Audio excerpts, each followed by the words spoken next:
Your own eyes can tell when your words have lost their weight. You can stand before a mirror and speak with perfect clarity. You can repeat a sentence that once made you feel stronger. You can shape every word correctly, keep your voice calm, and still feel something inside you step back. The sound reaches your ears, but it does not reach the place that needs it. Your reflection listens, yet your inner life remains unconvinced. That moment can feel discouraging because you may assume the practice has failed. You may think you have become too doubtful, too tired, too practical, or too wounded for encouraging words to help you now. You may wonder whether you were foolish to trust them in the first place. You may even feel embarrassed that a sentence which once brought comfort now feels flat in your mouth. Nothing is wrong with you for feeling that distance. The mirror is not rejecting you. Your mind is not punishing you.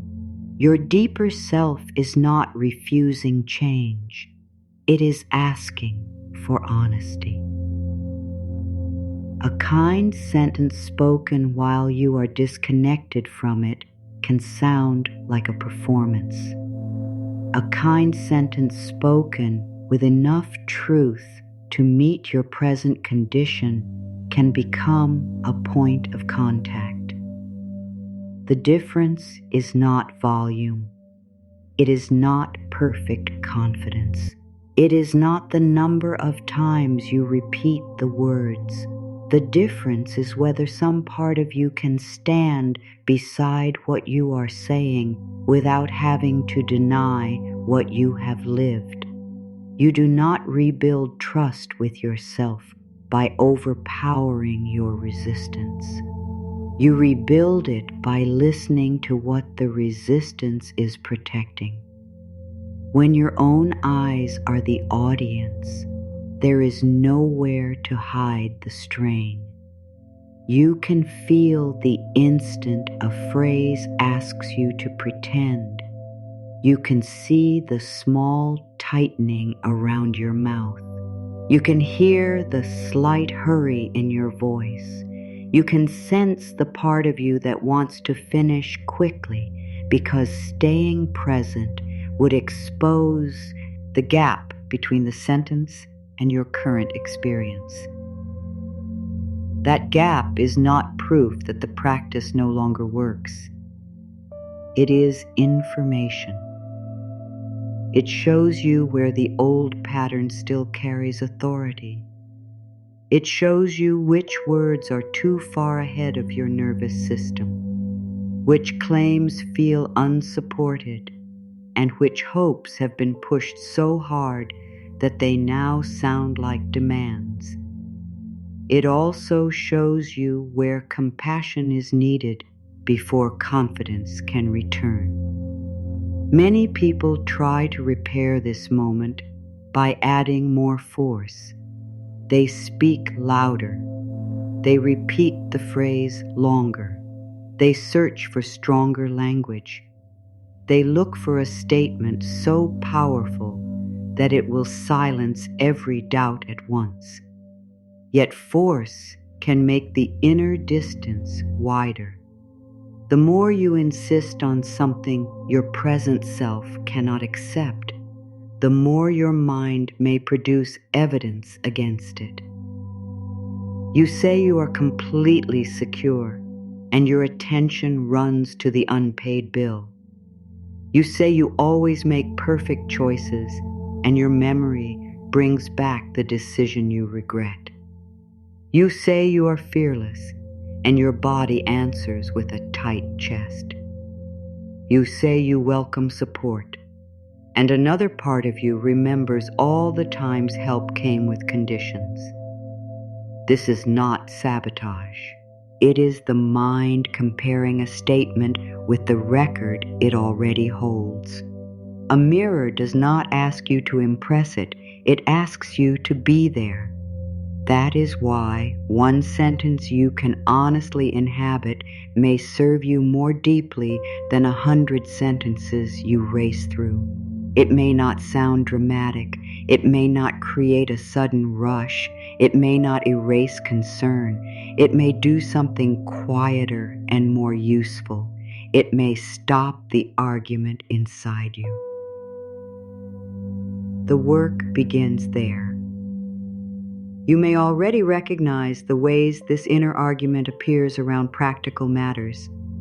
You look at your account and hold your breath before the numbers load. You delay opening an email because you are afraid it may contain a charge, a reminder, or a request you do not know how to answer. You underprice your effort, then tell yourself you are being reasonable. You feel guilty after buying something ordinary, even when the purchase was planned and necessary.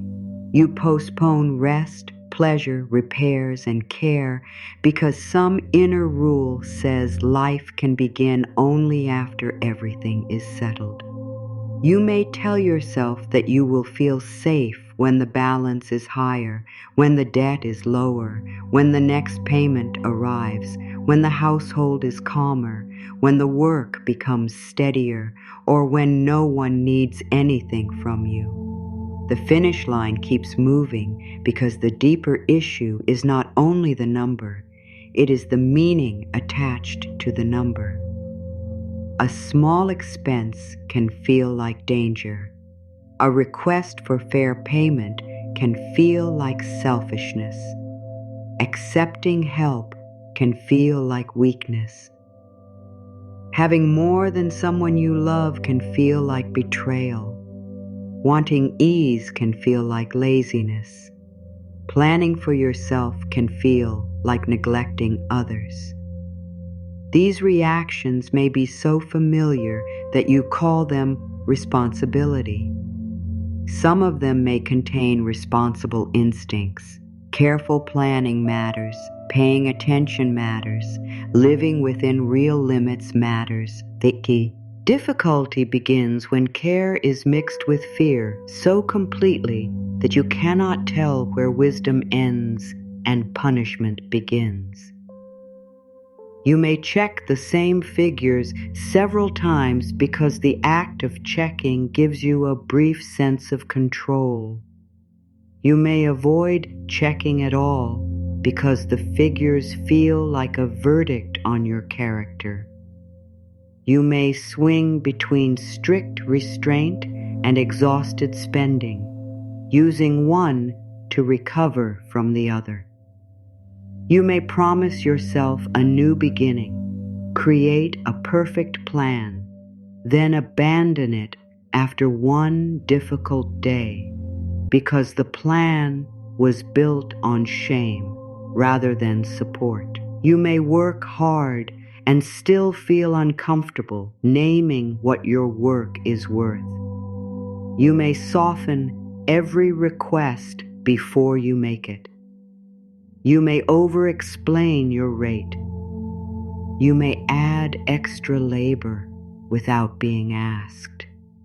You may fear that a clear boundary will make you seem ungrateful, difficult, or undeserving of the opportunity. Then, when resentment appears, you judge that too. You might deflect a compliment that could have strengthened your confidence. You might refuse assistance you truly need because accepting it makes you feel exposed. You might insist that you are fine while privately hoping someone will notice you are carrying too much. You might give quickly and accept slowly. You might know how to support everyone around you and still feel uneasy when support moves in your direction. These are not random habits. They often gather around an old conclusion. The conclusion may be that safety must be earned through strain. It may be that wanting more creates trouble. It may be that good things disappear when you relax. It may be that being visible brings criticism. It may be that people only stay when you are useful. It may be that peace is irresponsible while others are struggling. It may be that you must choose between dignity and belonging. Such conclusions can shape years of behavior without ever being spoken aloud. They appear in the speed of your decisions. They appear in what you tolerate. They appear in the opportunities you dismiss before considering them. They appear in the apologies you make for needing time, compensation, clarity, or care. You may believe you are making each choice in the present, yet an older rule may be leaning over the decision. This is why positive language can lose its effect when it never meets the rule underneath. A bright sentence placed on top of a painful assumption may offer temporary relief, but the assumption continues to guide the next action. You may feel inspired for an hour, then return to the same pattern because the deeper instruction was never questioned. The issue is not that encouraging words are useless. The issue is that words become useful when they are connected to truth, repetition, emotion, and behavior in a way your whole system can begin to trust. A phrase cannot do all the work by itself. It can help direct attention. It can interrupt cruel self-talk. It can give shape to a new choice. It can remind you of the person you are becoming. It can create a steadier inner climate in which practical action feels more possibly. It cannot replace that action, erase real hardship, or make difficult conditions disappear through thought alone. There is dignity in knowing this. You do not need fantasy in order to change. You need a relationship with yourself that can hold hope and reality at the same time. You can admit that you are worried and still speak to yourself with respect. You can acknowledge a mistake and still refuse to turn it into an identity. You can face a limited season and still practice a more spacious way of thinking. You can seek guidance, make a plan, ask questions, and use supportive language while you do it. You can want improvement without declaring war on your present life. The mirror becomes useful when it stops being a stage and becomes a meeting place. In that meeting place, you do not demand that your reflection look convinced. You do not search your face for instant proof. You do not punish yourself for feeling uncertain. You stay long enough to hear the sentence beneath the sentence. You may begin with a polished phrase about being worthy and discover the hidden reply. Worthy people do not struggle like this. You may speak of safety and hear. Safety never lasts. You may speak of support and hear. Support always costs something. You may speak of opportunity and hear. People like me do not get chosen. You may speak of calm decisions and hear.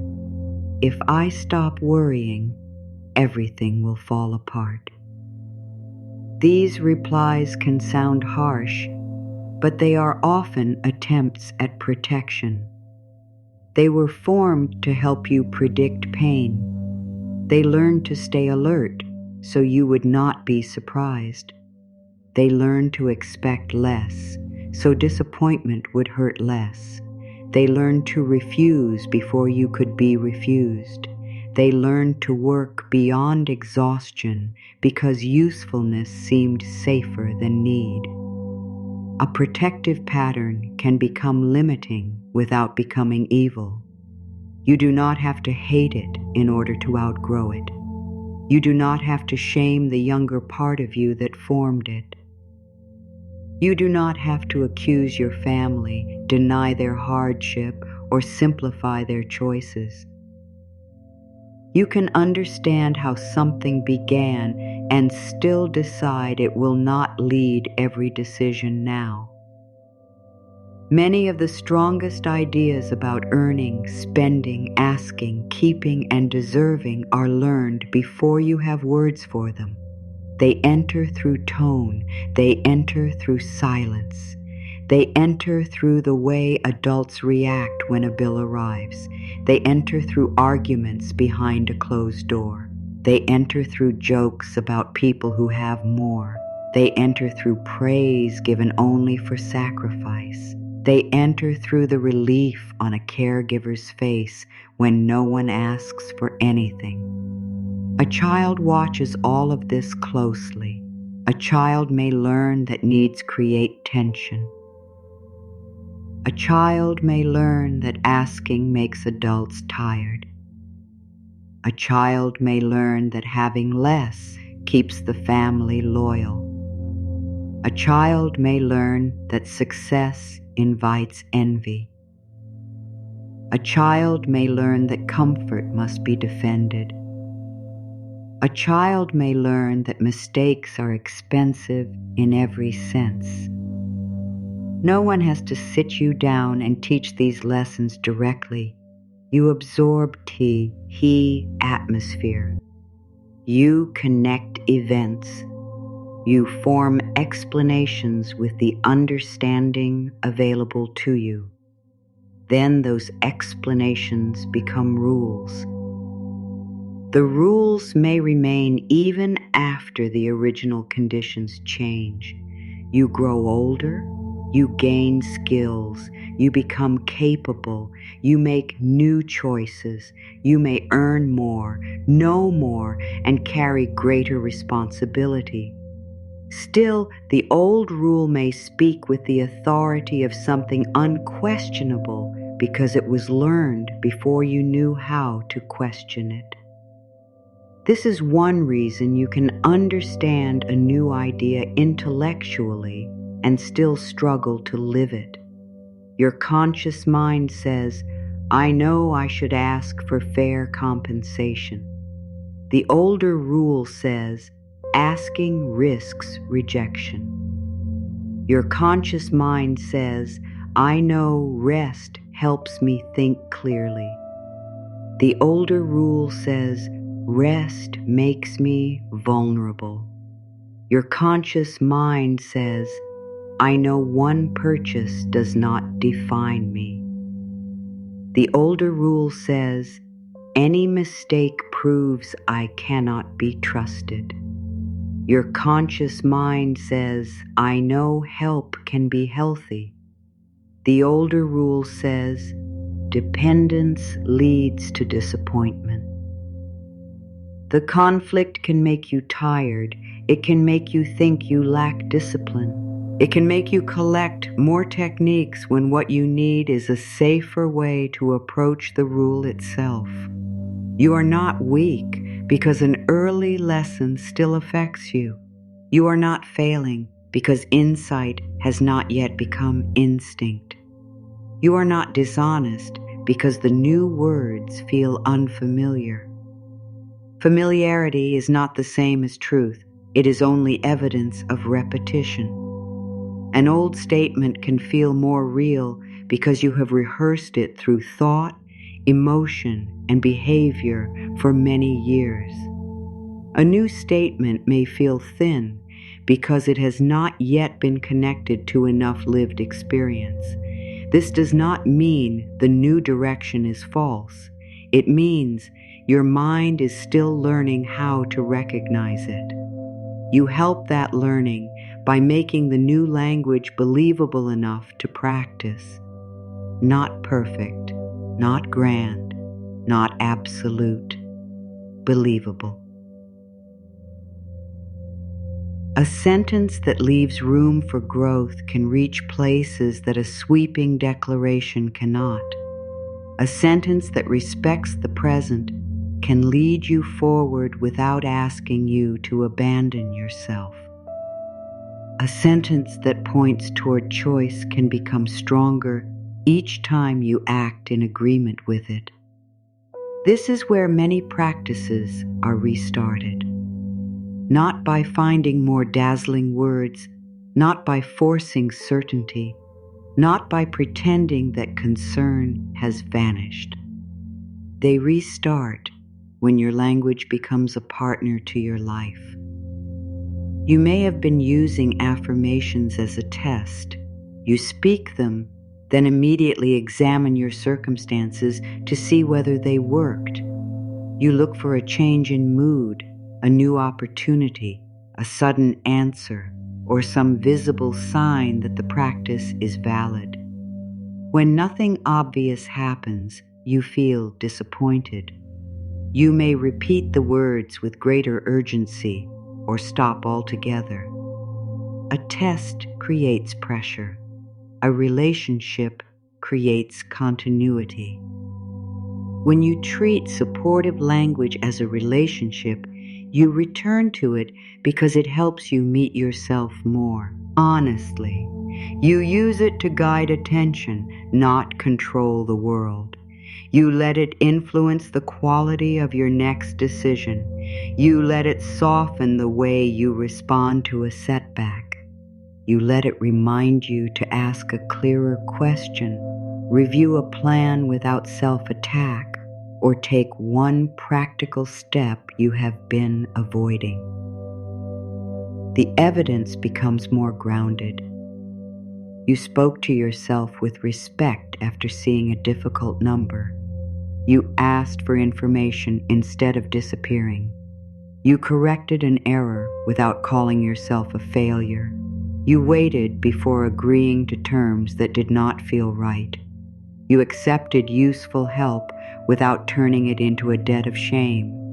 You made room for a need before it became a crisis. These changes may seem modest, yet they are the places where an inner sentence begins to gain substance.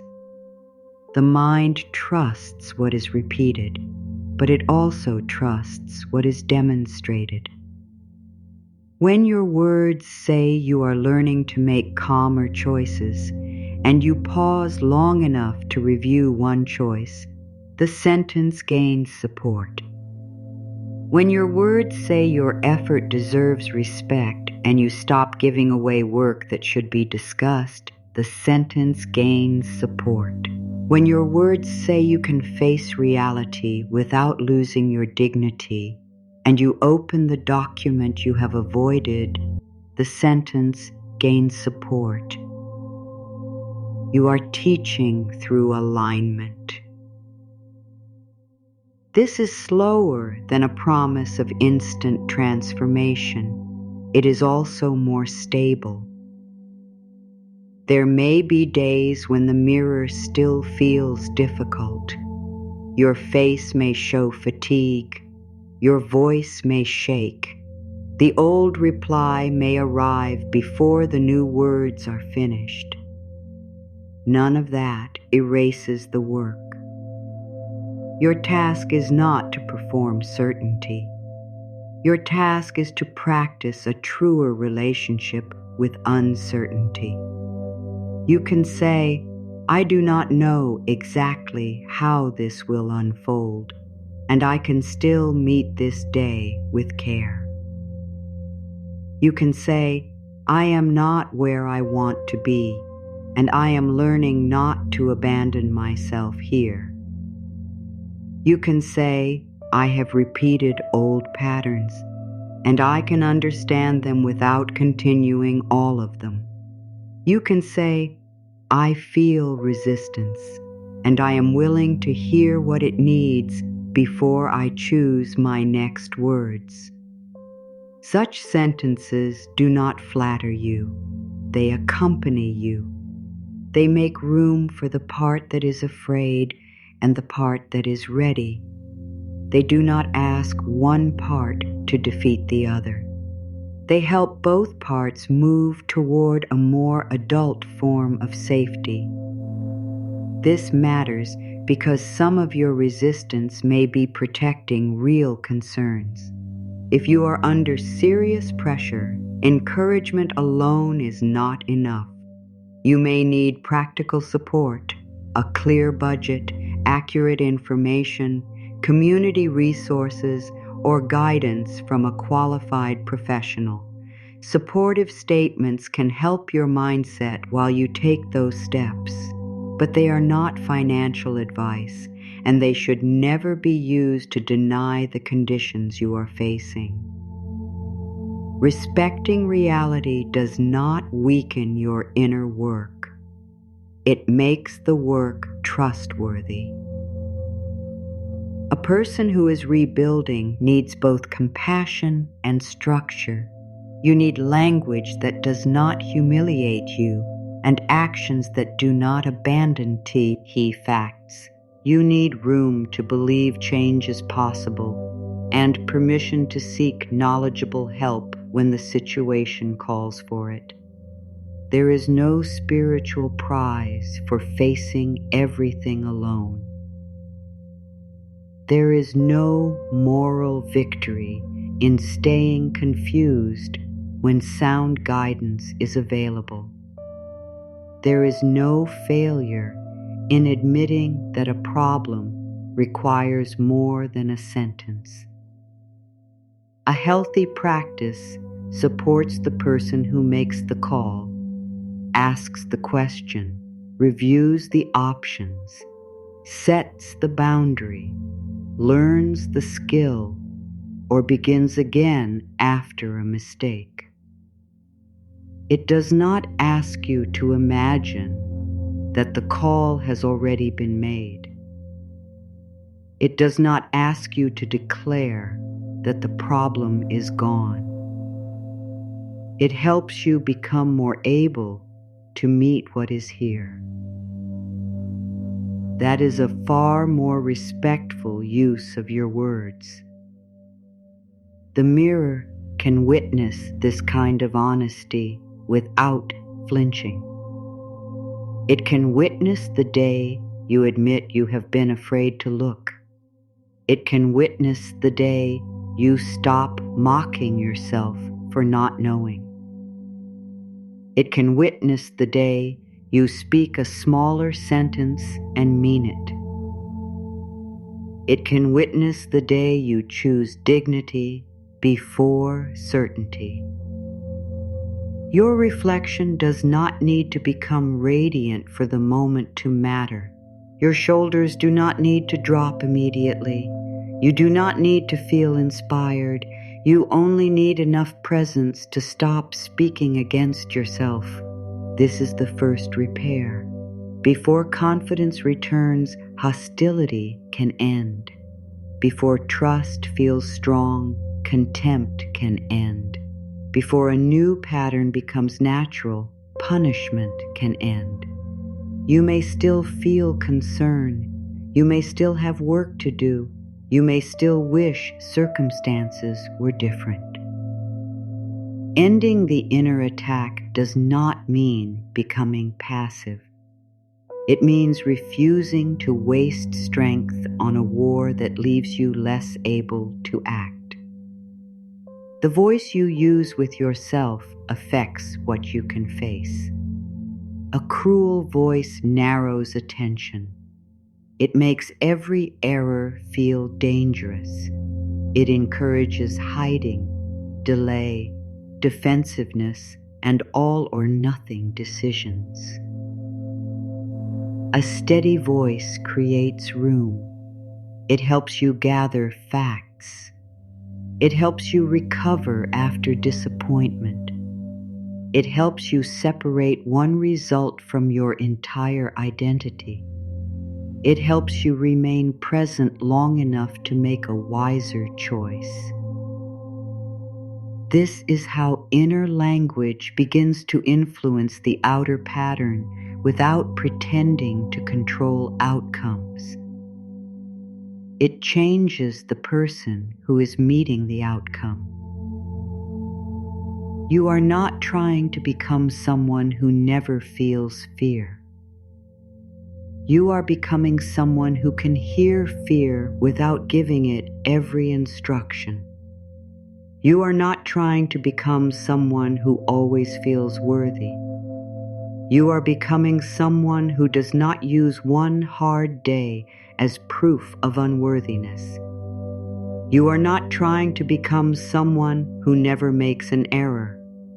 You are becoming someone who can repair an error without collapsing into shame.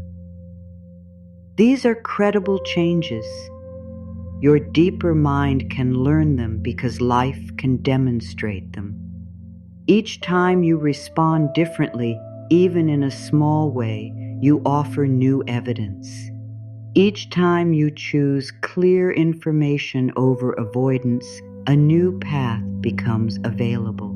Each time you ask for fair treatment, keep a boundary, or accept support without apology, the old conclusion loses a little authority.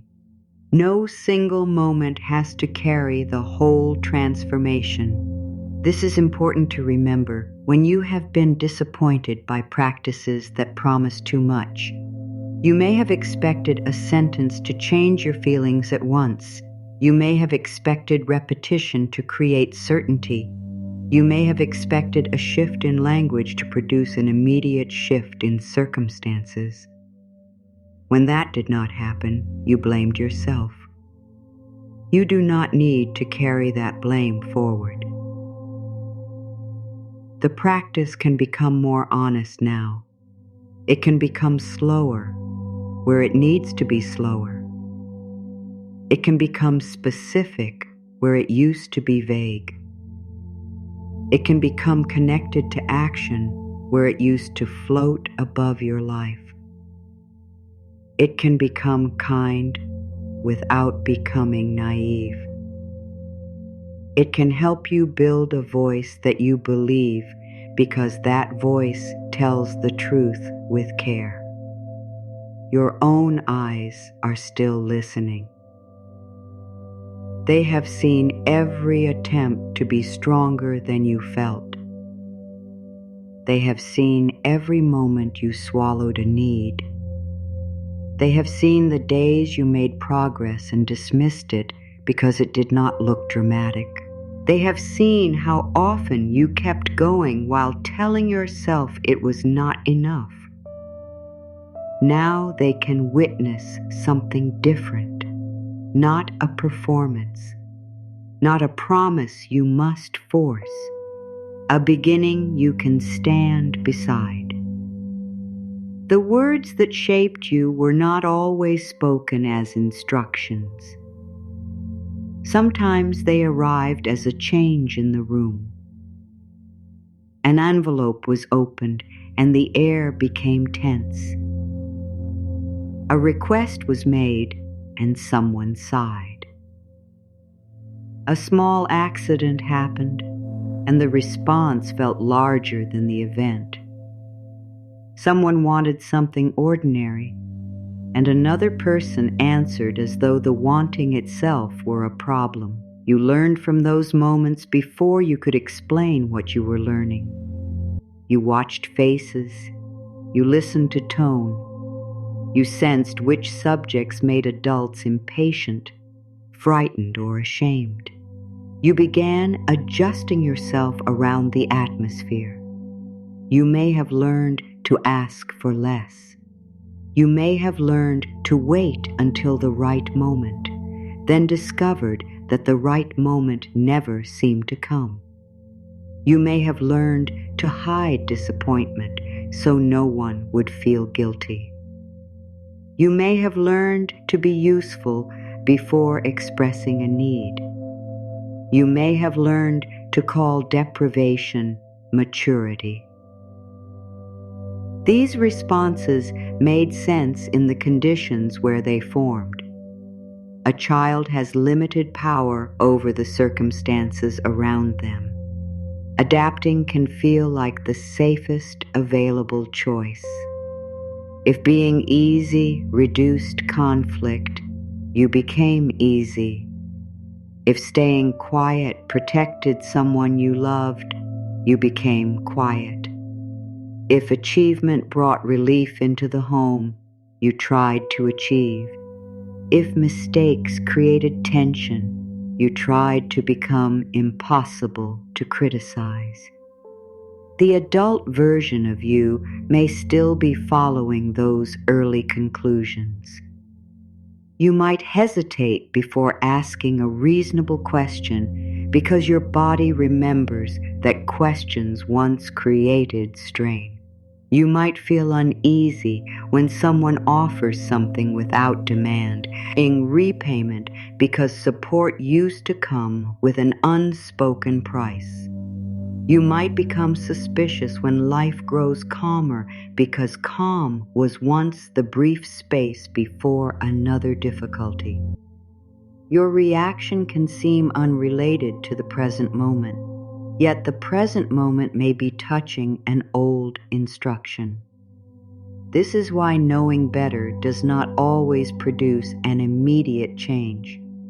You can know that your request is fair and still feel guilty making it. You can know that one expense is manageable and still feel your whole body tighten.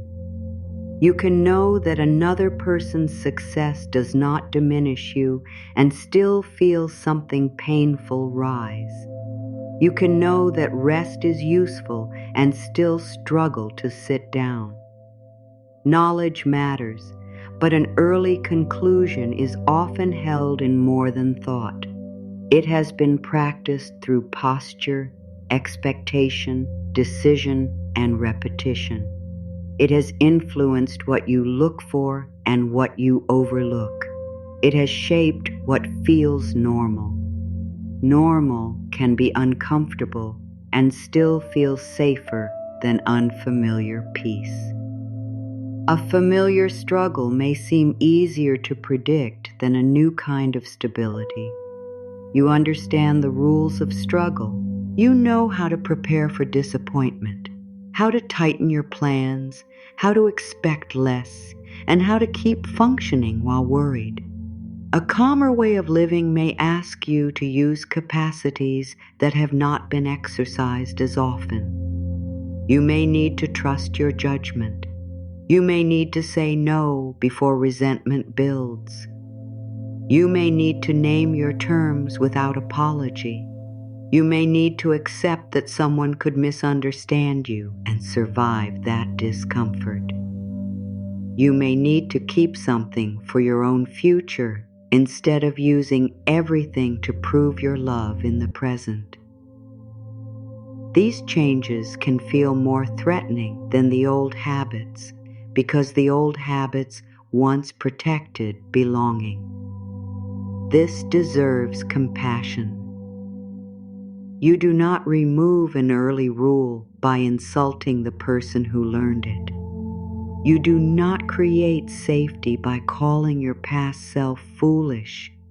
You do not become freer by treating your family history as a stain.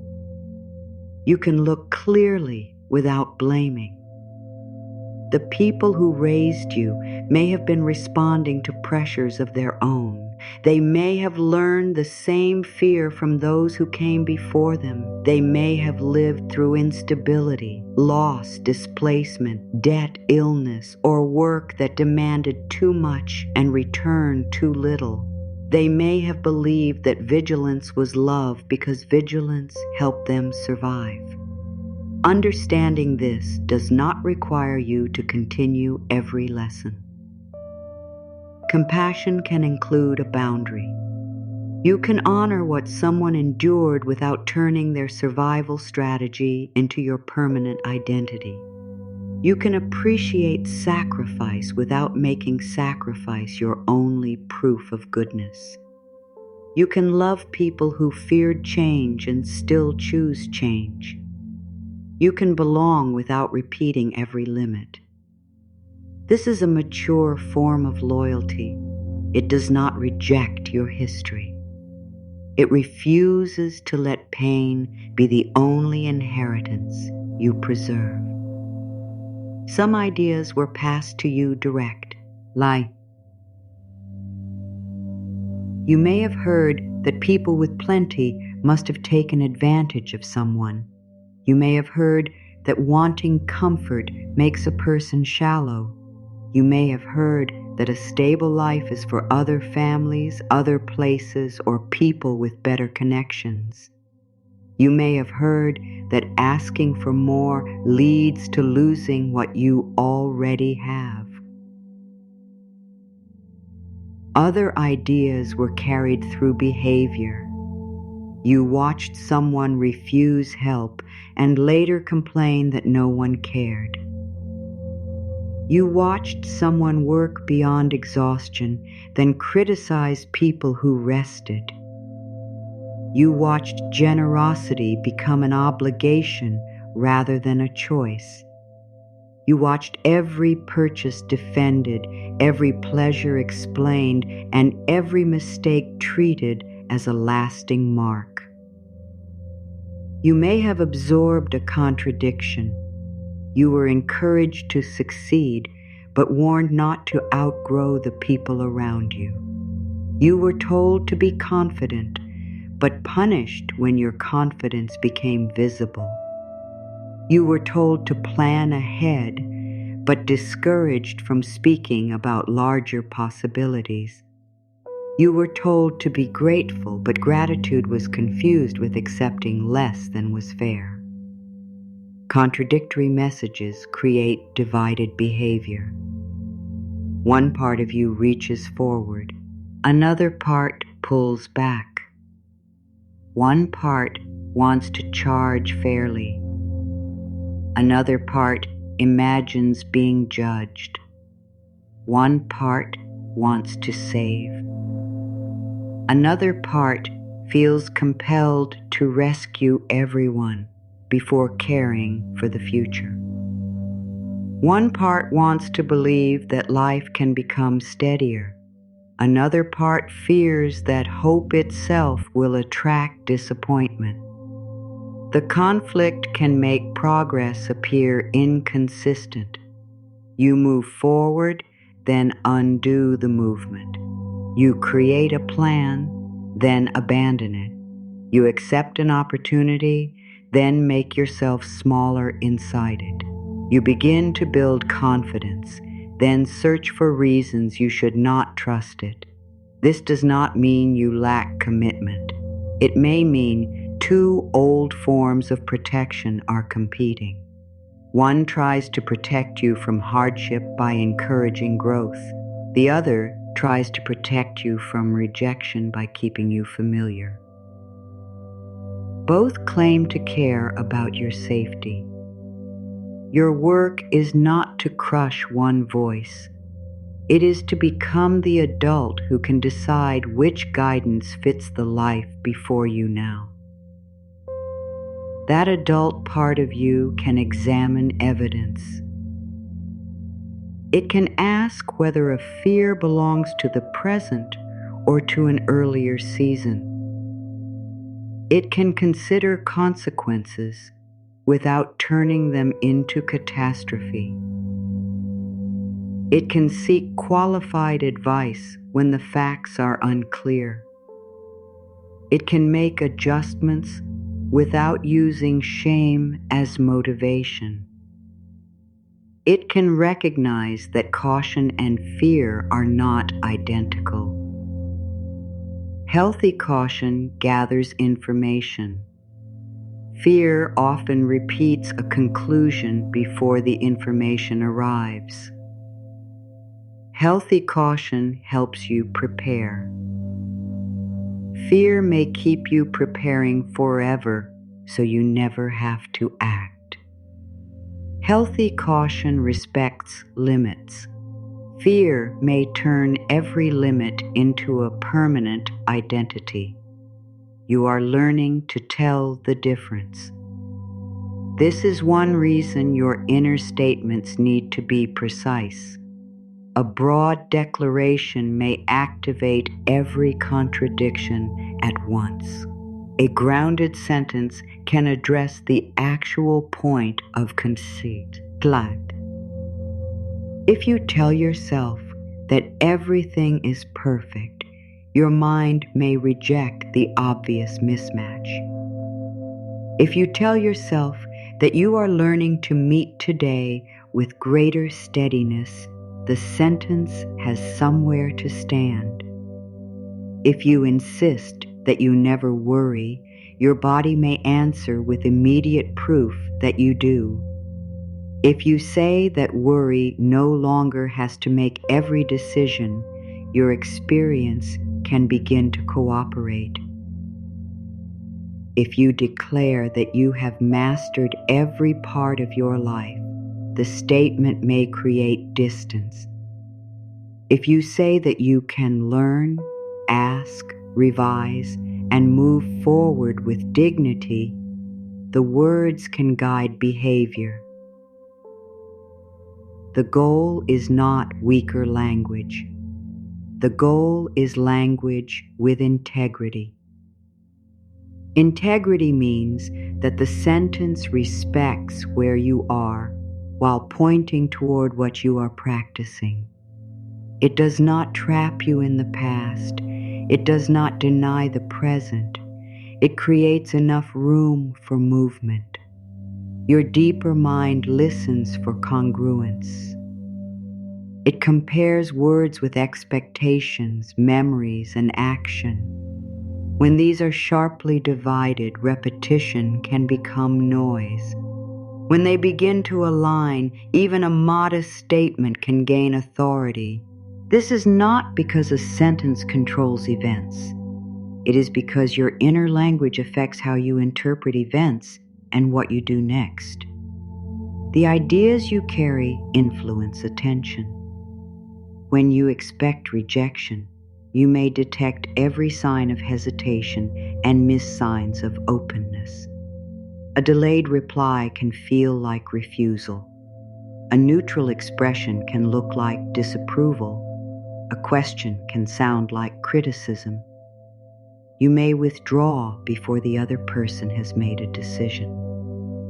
When you expect that there is never enough, your attention may become fixed on loss. You see what left, what decreased, and what could go wrong. You may have difficulty registering what remains available, what has improved, or what can be adjusted. When you expect that you will make the wrong choice, every option can feel dangerous. You postpone decisions until circumstances decide for you. Then the lack of control appears to confirm the original fear. The pattern feeds itself through interpretation. This does not make you responsible for every difficulty. It means that your expectations can influence the part of reality you engage with most strongly. The ideas you carry also influence self-talk. A missed opportunity can become proof that you are always overlooked. An unexpected cost can become proof that stability is impossible. One unclear conversation can become proof that you cannot advocate for yourself. A slow period can become proof that all previous progress was false. The event may be temporary. The interpretation makes it total. Supportive inner language helps you keep an event in proportion. This was difficult, but it is not the whole story. I need more information before I decide what this means. One setback does not erase every useful step. I can respond without insulting myself. I can revise the plan. These statements do not remove consequences. They help you face consequences with more capacity. Your assumptions influence courage as well. Courage is not a fixed quality that some people possess and others lack. It is often the result of what you expect will happen if you act. If you assume that one refusal will prove you are unworthy, asking feels enormous. If you understand that refusal can reflect timing, fit, limits, or another person's priorities, asking becomes less personal. If you assume that setting a boundary will destroy a relationship, silence feels safer. If you understand that a healthy relationship can respond to clarity, and an unhealthy response gives you useful information, the boundary becomes more possible. If you assume that an error will expose you as incapable, learning feels humiliating. If you understand that competence includes correction, learning becomes part of the process. A shift in interpretation changes the emotional cost of action. This is one of the most practical ways inner work can support your life. It can reduce the amount of threat attached to ordinary steps. It can make it easier to open a statement, compare options, ask about a fee, request time to decide, admit confusion, or seek professional guidance. The action still belongs to you. The words help you approach it without turning the action into a judgment of your entire worth. Your assumptions can also shape what you accept. If you expect to be overlooked, you may stay where your contribution is consistently minimized. If you equate difficulty with virtue, you may distrust situations that feel respectful. If you believe that care must be earned through exhaustion, you may continue giving long after generosity has become self-erasure.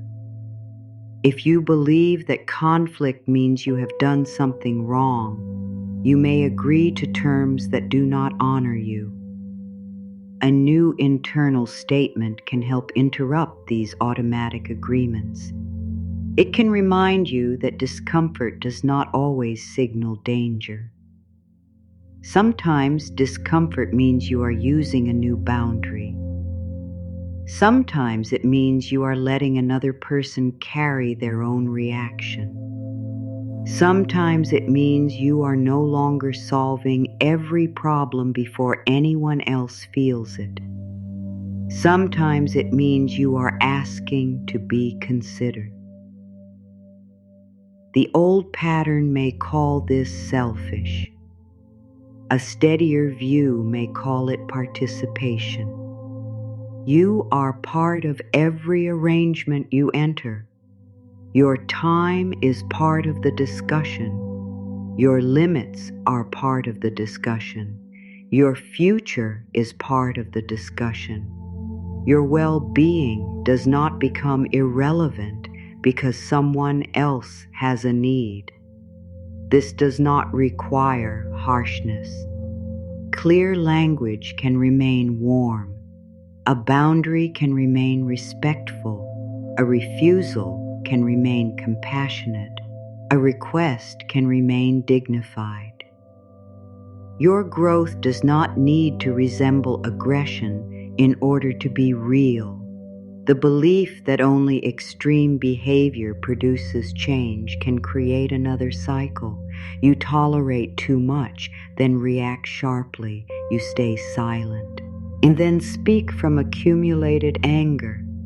You deny your own needs, then feel overwhelmed by them. Earlier honesty can reduce the need for dramatic correction. Earlier honesty may sound like asking for clarification. It may sound like saying that you need time. It may sound like explaining what you can and cannot offer. It may sound like naming a concern while it is still manageable. It may sound like admitting that the current approach is not working. Each of these choices gives a new internal statement, something concrete to rest upon. Your mind begins to learn that honesty does not always destroy connection. It learns that a clear request does not always lead to humiliation. It learns that an imperfect decision can be reviewed. It learns that you can feel discomfort and remain intact. It learns that a practical conversation does not define your goodness. The learning comes through experience, not repetition alone. This is why the phrase you use must be paired with conduct. If you say that your needs deserve consideration, consider one need. If you say that you are becoming more capable of clear decisions, gather one piece of accurate information. If you say that you can face a difficult subject, spend a little time with the subject rather than avoiding it entirely. If you say that you respect your effort, stop dismissing every sign of progress. The action need not be dramatic. Consistency teaches more effectively than intensity. A sudden burst of determination can feel powerful, yet it may be built on frustration. You make strict rules, demand immediate results, and treat any deviation as failure. The cycle then returns, strengthened by disappointment. A steadier approach asks a different question. What can I practice in a way I can continue? This question honors your capacity. It does not ask you to become careless. It asks you to stop building change on self-rejection. Many people try to improve their circumstances through inner pressure because pressure has produced results before. Fear helped them meet deadlines.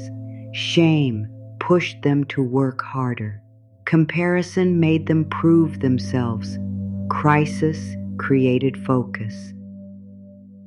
These methods can produce motion, but motion is not always the same as sustainable progress. Pressure may help you act while weakening your trust in yourself. You complete the task, but learn that you move only when frightened. You meet the demand, but learn that rest must be earned through depletion.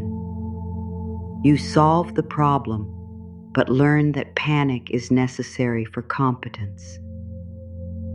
Then calm begins to feel unproductive. You can relearn this. You can practice responding before fear reaches its highest point. You can create reminders that do not insult you. You can review information on a regular schedule rather than only in moments of panic. You can ask for help while the situation is still workable. You can use structure as care instead of punishment. These are downstream changes. They begin with the meaning you give to responsibility. Responsibility does not have to mean constant tension. It can mean willingness to look. It can mean honesty about what is known and unknown. It can mean taking the next useful step. It can mean seeking expert guidance where your own knowledge ends. It can mean repairing rather than hiding. A person can be responsible and calm. A person can be serious without being cruel. A person can face limits without becoming defined by them. You may need to repeat these truths because the older version of responsibility was tied to fear. Still, repetition becomes meaningful only when your choices begin to reflect the new definition. The shift may first appear in very small places. You stop using a harsh name for yourself after forgetting something. You read the full message before assuming the worst. You let a request remain unanswered until you have considered it. You compare facts instead of relying on dread. You admit that a particular task requires support. You recognize that a delay is not always a disaster. These moments build a different record. They do not create a perfect life. They create a more trustworthy relationship with yourself inside an imperfect life. That relationship changes what you can tolerate, attempt, and repair. It may help you stop treating every difficult feeling as an instruction. A feeling can be real without being final. Fear can be present without becoming a forecast. Guilt can be present without proving wrongdoing. Embarrassment can be present while you learn. Uncertainty can be present while you move carefully. A new inner sentence does not have to eliminate the feeling before it helps. It may help by giving you another source of guidance while the feeling passes through. This is an important correction. You may have assumed that the practice was working only when you felt immediate relief. You repeated a phrase, waited for calm, and judged the result. Yet the deeper sign of change may be that you act with greater care even while some discomfort remains. You make the call while nervous. You review the facts while ashamed. You ask the question while uncertain. You keep the boundary while feeling guilty. You begin again while disappointed. The emotion is not proof that the new direction has failed. It may be evidence that you are no longer obeying the old direction automatically. Your words can support this transition by naming the process rather than pretending the process is complete. You are learning. You are practicing. You are becoming more able. You are building a steadier response. You are choosing a kinder form of discipline. These constructions can feel less exciting than absolute declarations, but they often create less inner argument. They describe movement. They make room for evidence to accumulate. The old conclusion gained authority through years of repetition.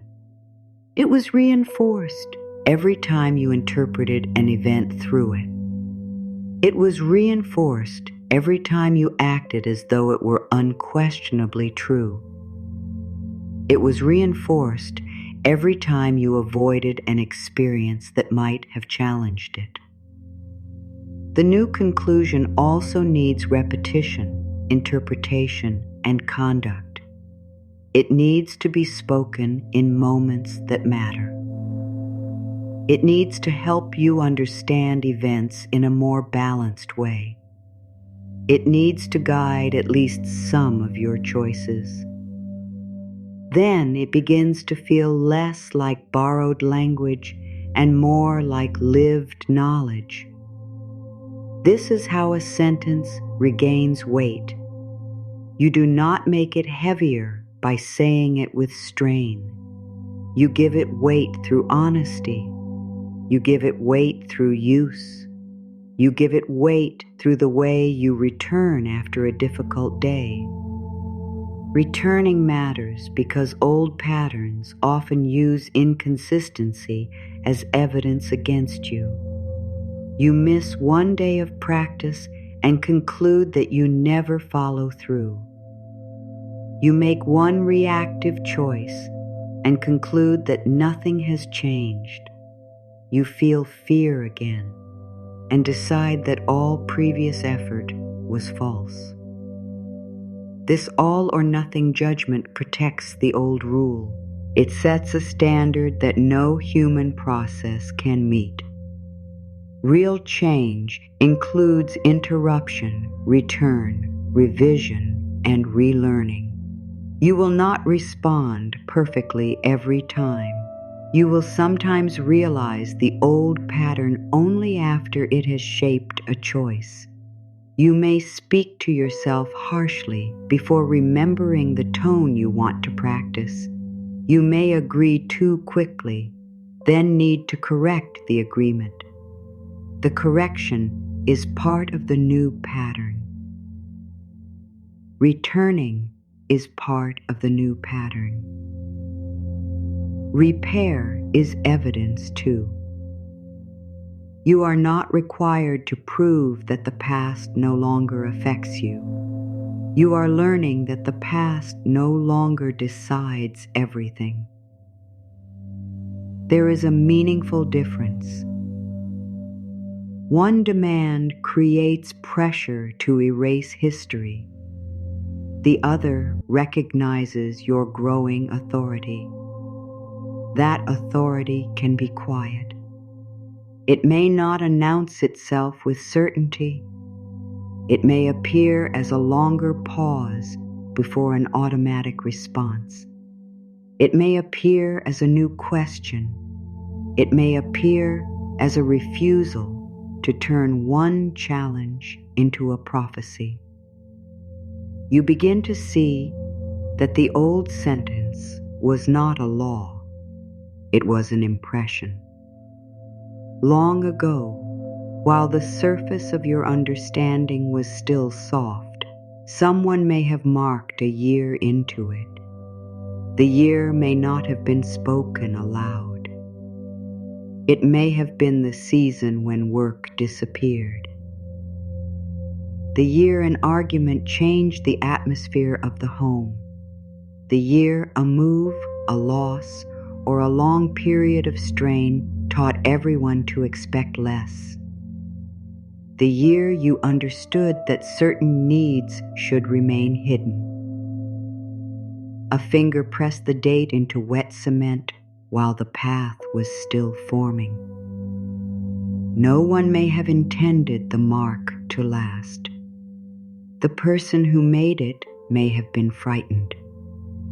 They may have been trying to explain one hard season. They may have believed the conditions would pass. The surface hardened around the date.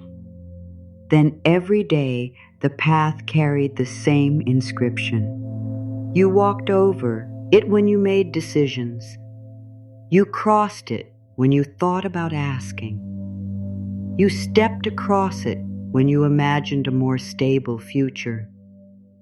The year remained beneath you, unchanged, long after the circumstances that created it had ended. You may have mistaken its permanence for truth. A mark can last because the surface hardened around it, not because the mark deserves to guide every journey. This distinction changes the work ahead. You are not trying to argue with every step you have taken. You are beginning to understand what was pressed into the path before you knew you could choose a direction.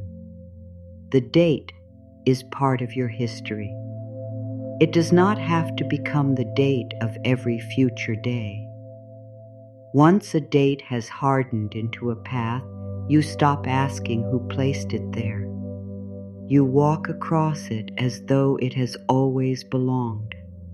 You see the numbers each day, yet after enough time you no longer truly see them. They become part of the surface beneath your feet. Their presence feels ordinary. Their meaning goes unquestioned. The mark becomes so familiar that it seems less like something added and more like something built into the ground itself.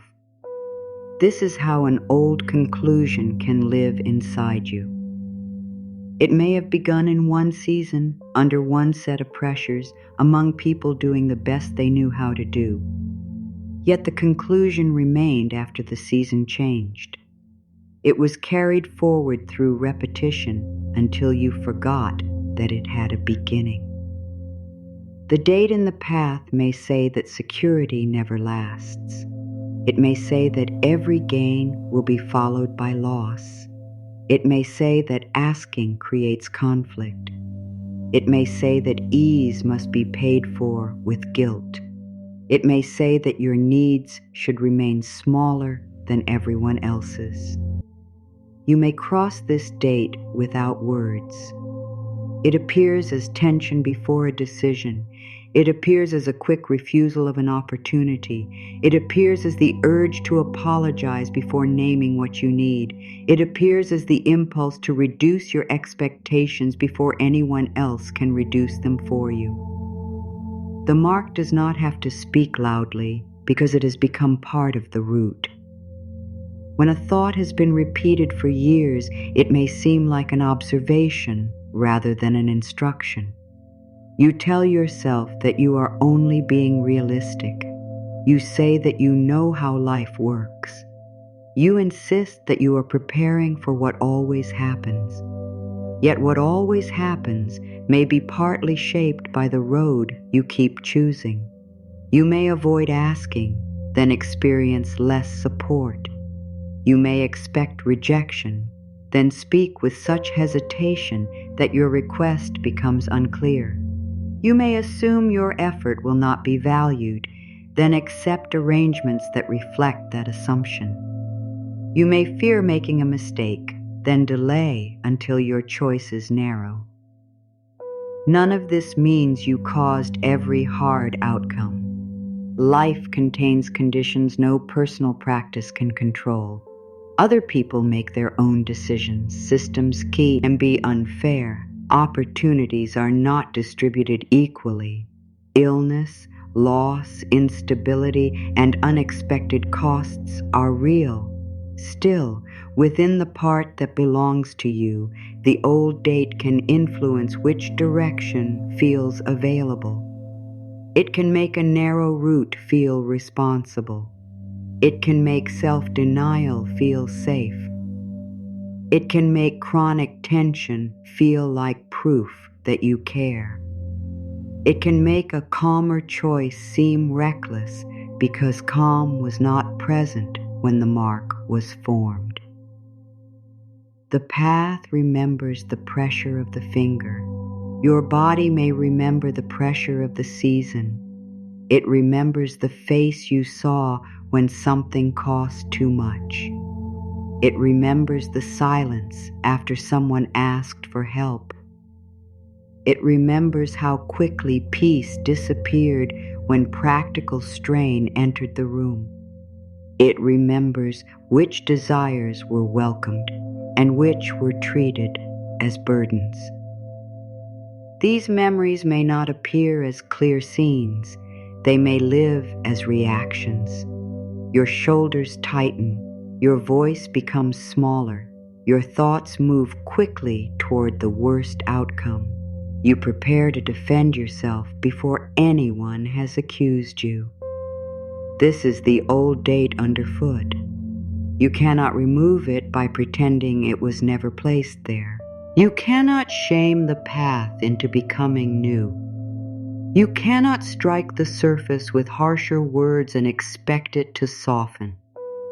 Force often makes the resistance stronger because the resistant part hears force as more evidence that it is unsafe to be honest. When you stand before your reflection and demand that you feel completely secure, the old mark may deepen. When you insist that every fear has disappeared, the fearful part may become more watchful.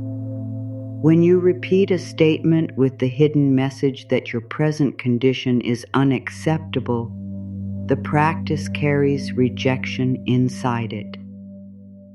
The words may sound positive, while the tone beneath them says, "Become different immediately, so I can finally approve of you." Your deeper self hears both messages. It hears the spoken sentence. It also hears the impatience. It hears the hopeful phrase. It also hears the threat of disappointment if you do not feel better quickly. It hears the claim of worth. It also hears the way you are withholding kindness until the claim feels true. This divided message is one reason repetition can become exhausting. You are not only speaking a new idea, you are also measuring yourself against it. Each repetition becomes another test, and each doubtful feeling becomes another failure. The practice turns into pressure. You may complete it faithfully and still walk away feeling farther from yourself. The solution is not to abandon encouraging language. It is to stop using it as a tool of correction against the person you are today. You are not a damaged surface that needs to be punished into smoothness. The date was formed under pressure. It will not lose its authority through more pressure. A different process begins when you approach the mark with curiosity. You ask what year it represents. You ask what was happening when the surface was soft. You ask what conclusion was pressed into you before you had enough experience to evaluate it. You ask whether the conclusion describes all of life or only one difficult season. You ask what it has cost you to cross the same mark every day.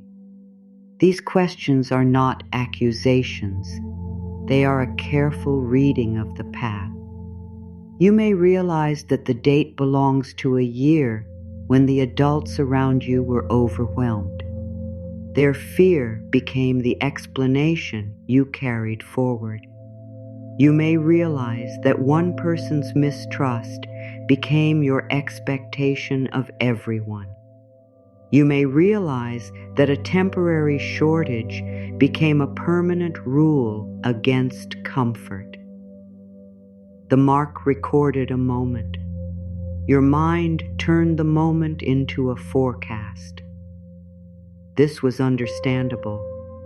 A young mind searches for dependable rules. It wants to know what leads to safety and what leads to pain. When something frightening happens, a broad conclusion can feel protective. Do not ask, do not need, do not risk, do not trust, calm, do not expect too much. Such rules reduce uncertainty. They also reduce possibility. The adult, you can create more accurate guidance now. You can consider context. You can separate one person from all people. You can separate one season from every season. You can learn from the past without requiring the future to copy it. This is the beginning of a more honest practice. The new sentence should not claim that the old date has vanished. It should remind you that you are no longer required to organize every step around it. It should respect the mark without surrendering to it. It should give you a choice you can use. The sentence is this: I soften old marks and choose anew. You do not have to force yourself to feel transformed when you hear it. Let the words stand near the truth you already know. The old marks are real. Your capacity to choose is real too.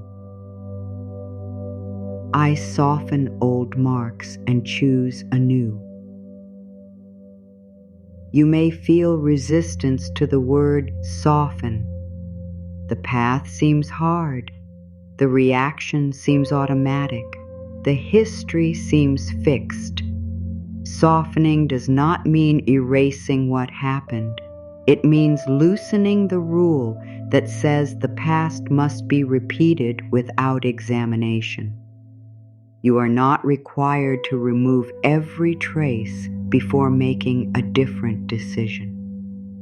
You are not required to heal every early wound before speaking with greater respect.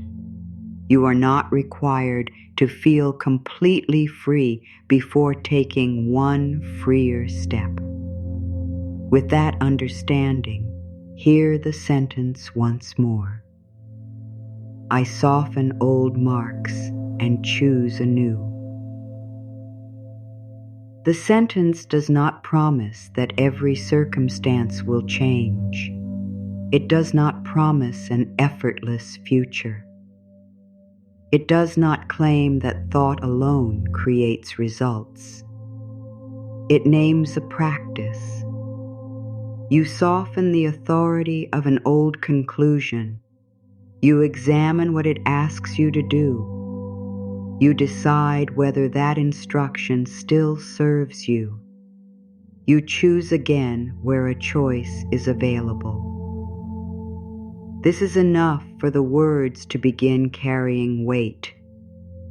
Your mind may still answer with do, yet it may say that you have tried before.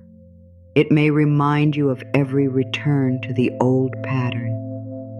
It may argue that one sentence cannot undo years of conditioning. You do not have to fight this response. You can answer with a smaller line. I am becoming willing to choose anew. Willingness is not certainty. It is not proof. It is a slight change in your relationship with the path. You may still see the date. You may still feel the old reaction. You may still take the familiar route on some days. Willingness means you no longer call that route the only one. This is where credibility begins to return. A statement becomes credible when it describes something you can practice and support. You can support willingness. You can support a new choice. You can support a kinder response after an old choice. Each time you do, the sentence becomes more than sound. Imagine the date clearly.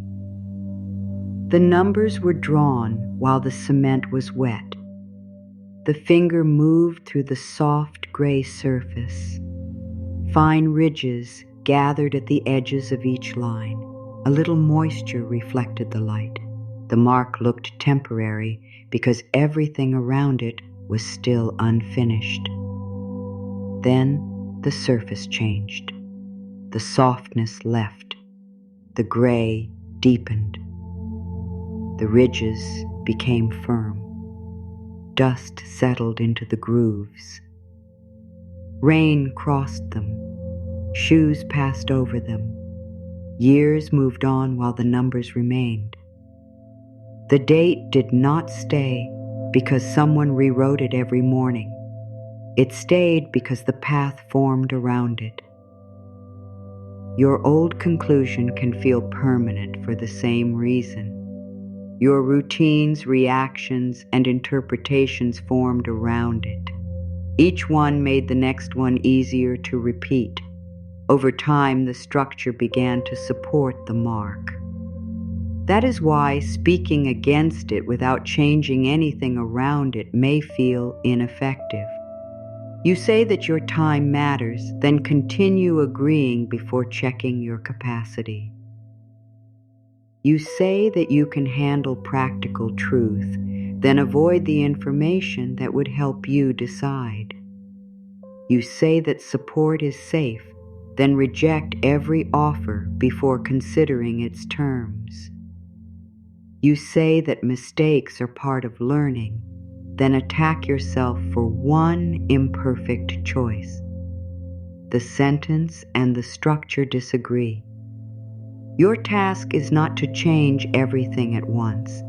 It is to make one part of the structure more consistent with the words. You can delay an answer until you have thought clearly. You can read the information you have been avoiding. You can ask what an offer requires before refusing it. You can speak about an error without turning it into a character judgment. You can review one recurring expense with calm attention. You can seek qualified guidance for a situation beyond your knowledge. These acts do not make the date disappear. They stop treating it as an order. This is the difference between remembering and obeying. You may remember that stability was fragile in your early life. You do not have to obey the conclusion that stability is always impossible. You may remember that requests cause tension. You do not have to obey the conclusion that every request is dangerous.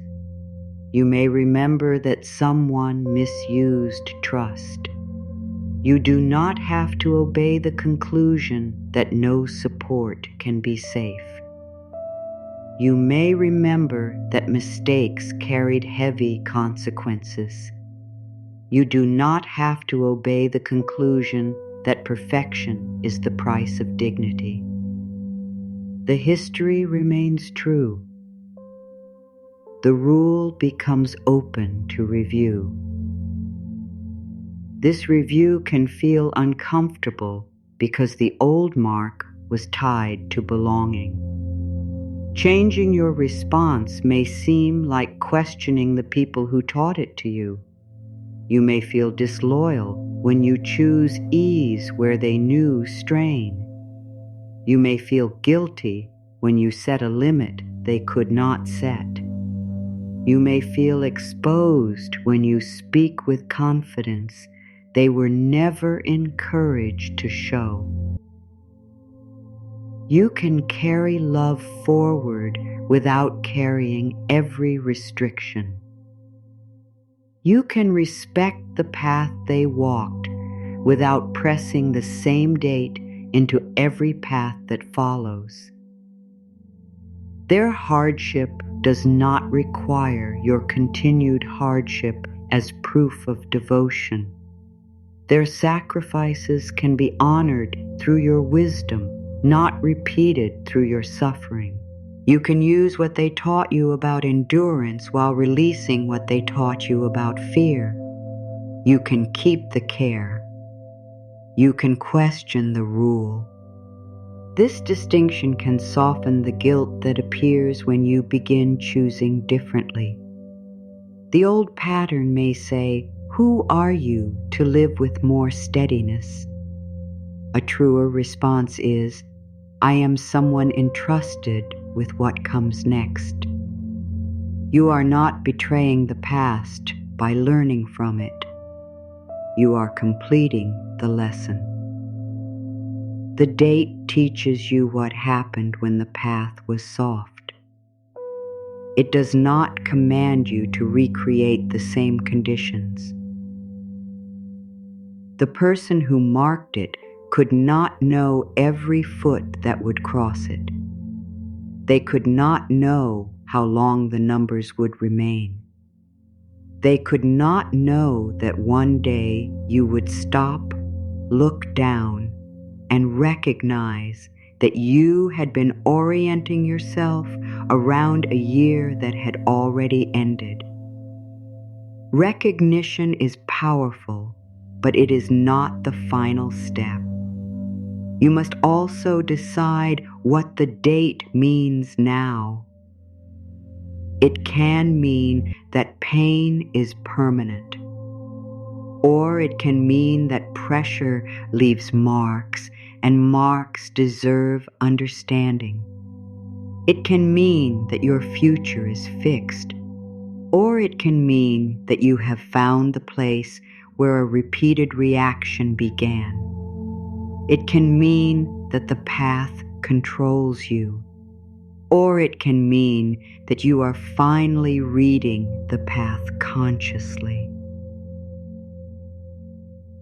The facts do not change.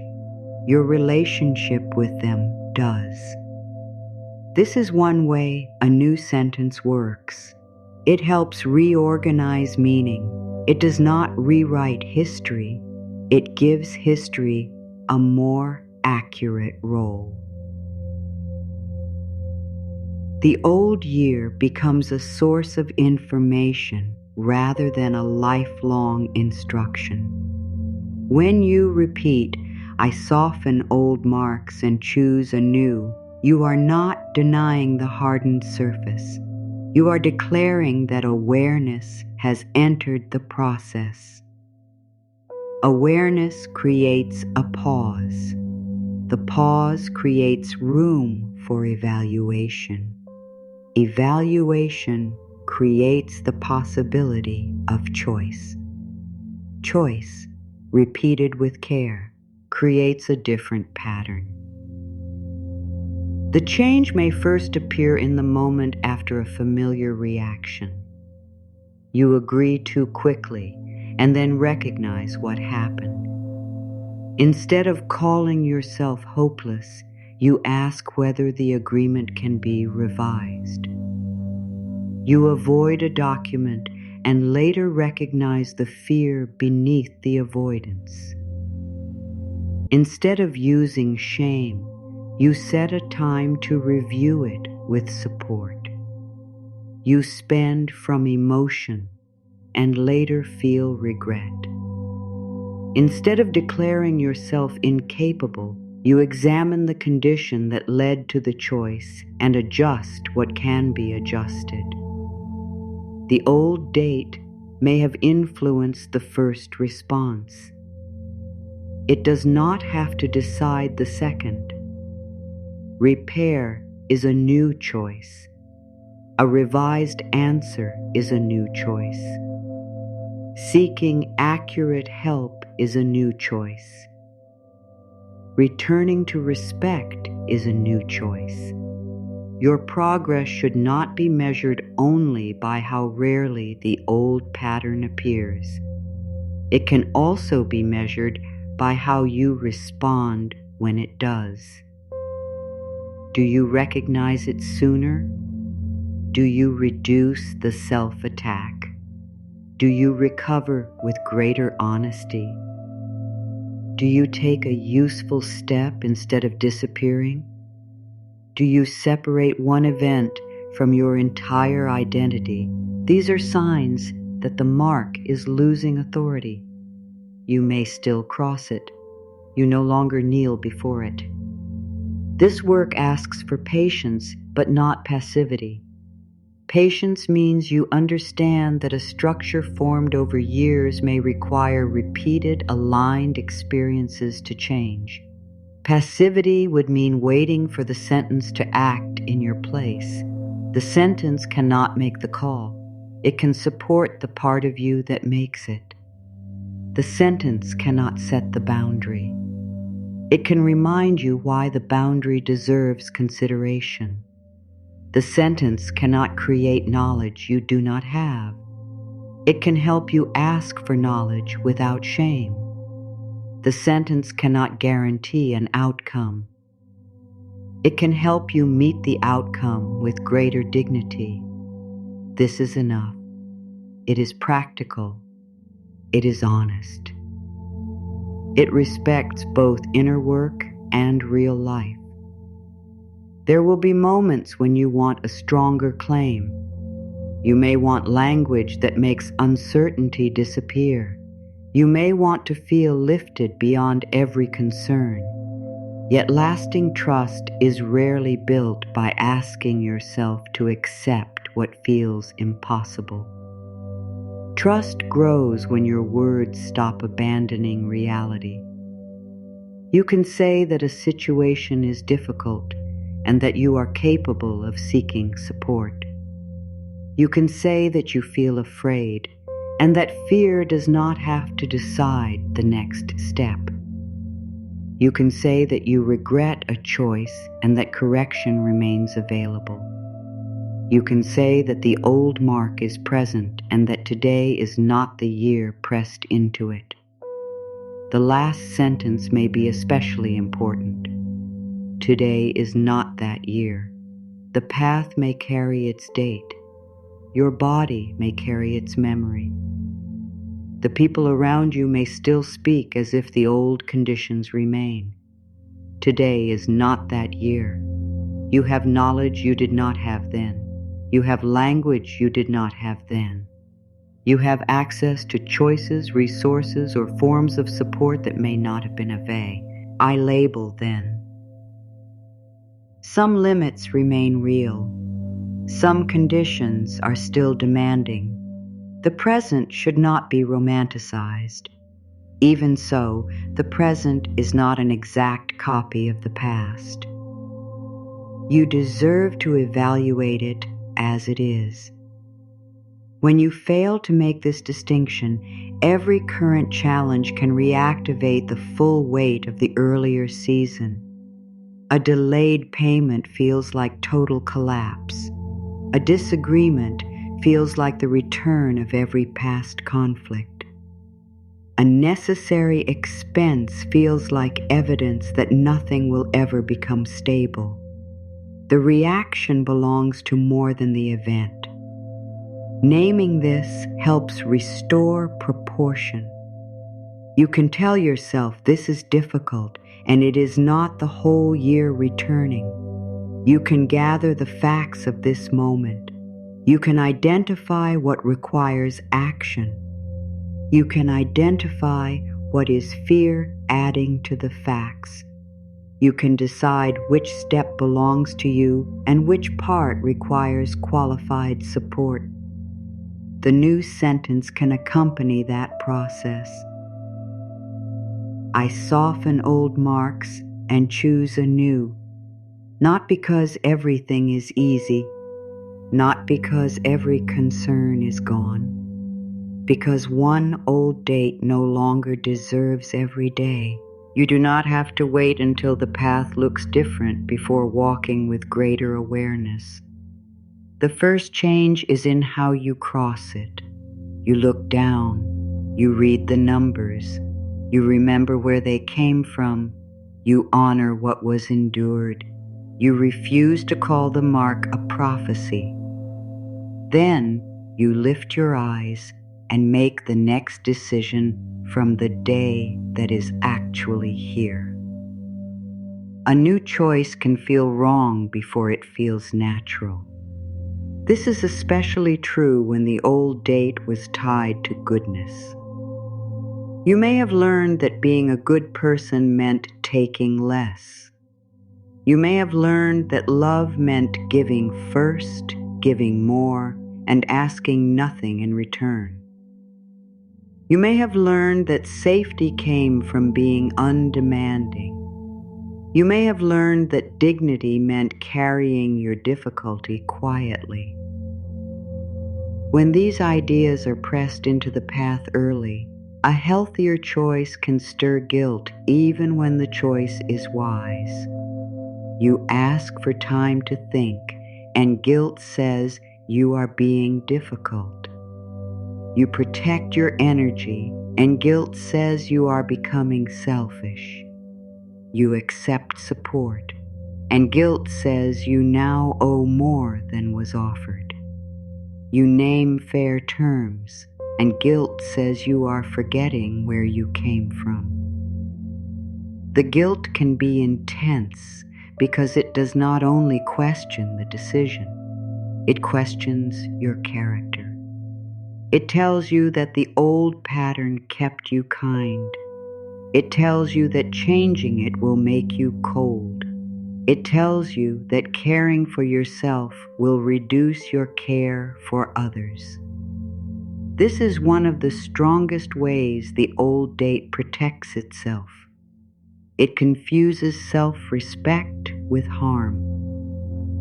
You do not need to obey that confusion. A boundary is not a punishment. A clear request is not an attack. Accepting help is not the same as exploiting someone.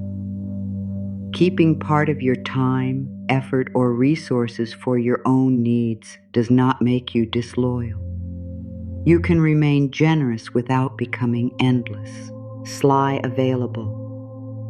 You can remain loving without volunteering for every burden. You can remain compassionate without ignoring the facts of your own life. The old path may have taught you that only self-denial proves your heart. Yet love that requires your disappearance is not the only form of love. There is another way to care. You can give from a place that has considered capacity. You can help without making promises you cannot sustain. You can say yes with sincerity because no was also available. You can let another adult participate in solving their own problem. You can offer support without taking control. These choices may feel unfamiliar, but unfamiliarity is not evidence of wrongdoing. It may be evidence that you are no longer placing every foot inside the same old groove. The first time you choose differently, the guilt may rise quickly. It may sound reasonable. It may use the language of responsibility. It may remind you of everything others have done for you. It may present the needs of everyone around you and leave your own needs out of the picture. You can listen without surrendering. You can ask, what am I actually responsible for here? The answer may include care. It may include honesty. It may include keeping a promise you freely made. It may include repairing harm you caused. It may include contributing what is fair. It does not automatically include exhausting yourself so no one else experiences disappointment. Disappointment is not always injury. Another person can dislike your boundary without your boundary becoming cruel. Someone can wish you had said yes while your no remains appropriate. Someone can misunderstand your growth while your growth remains necessary. This is difficult to accept when you were trained to manage the emotional weather around you. You may still scan faces after speaking. You may look for tension. You may rush to soften a clear statement until it no longer protects anything. You may say no, then offer several alternatives that cost you more than the original request. You may state a fee, then reduce it before anyone responds. You may ask for support, then insist that it is not important. You may share a concern, then spend the rest of the conversation comforting the person who heard it. These habits once reduced risk. They may now prevent clarity. A clear statement needs room to remain standing. You do not have to surround it with apologies until it collapses. Your needs do not become more legitimate when expressed with shame.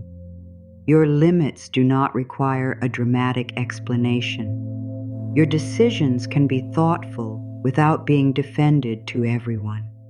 This does not mean becoming rigid.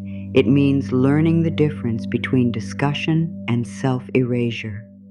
Discussion can include new information. It can include negotiation. It can include compromise that respects both sides.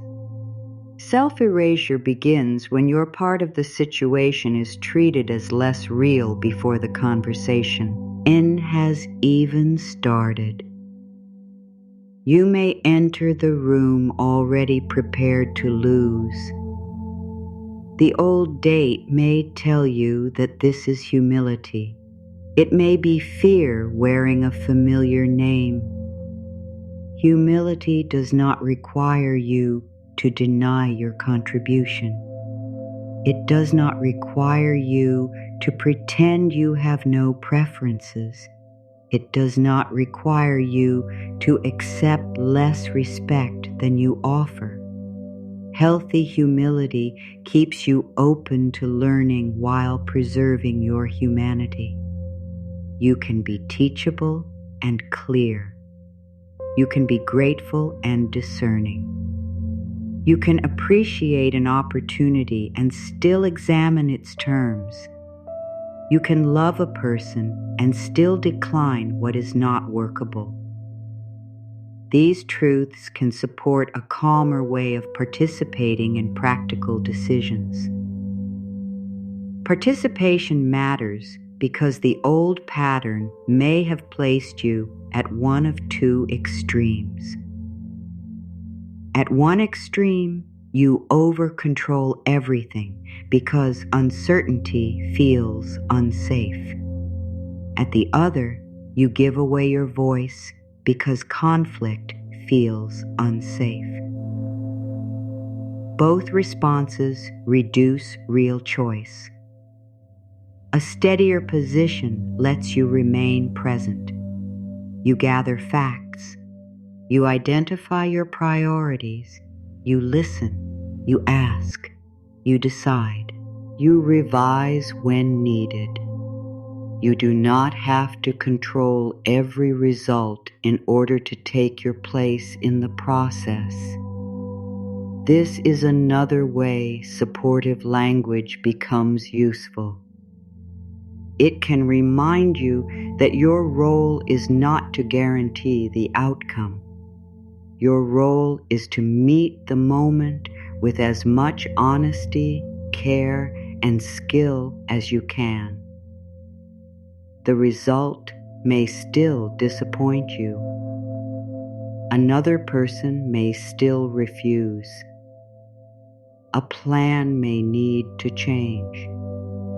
An unexpected cost may still appear. The practice does not make you immune to life. It helps you remain connected to yourself while life unfolds. That connection is valuable. When you stay connected, you are more likely to seek accurate information instead of reacting to a frightening assumption. You are more likely to ask for clarification instead of silently deciding what someone meant. You are more likely to review a mistake instead of hiding from it. You are more likely to request guidance before a situation becomes harder to manage. You are more likely to keep one difficult result from becoming a judgment against your whole future. These are forms of readiness. They do not depend on pretending to feel fearless. They depend on keeping your dignity available. Dignity is not a reward for having no problems. It is not reserved for people who made every choice correctly. It does not disappear when you need help. Dignity is the way you agree to treat yourself while you face what is true. You can preserve it while making a practical plan. You can preserve it while learning a skill you wish you already had. You can preserve it while speaking with an advisor, counselor, accountant, or other qualified professional. You can preserve it while admitting that a current arrangement needs attention. Seeking sound guidance can be part of self-respect. It is not an admission that you have failed at inner work. No amount of encouraging language can replace knowledge that the situation genuinely requires. A sentence can steady you before a conversation. It cannot become the professional you need to consult. A sentence can help reduce shame around a difficult subject. It cannot determine the best technical solution for your circumstances. A sentence can support courage. It cannot guarantee that every option will be easy. There is relief in giving each form of support its proper role. You no longer ask inner practice to do what belongs to planning. You no longer ask planning to heal every old wound. You let each one contribute. The inner work helps you approach the facts without contempt.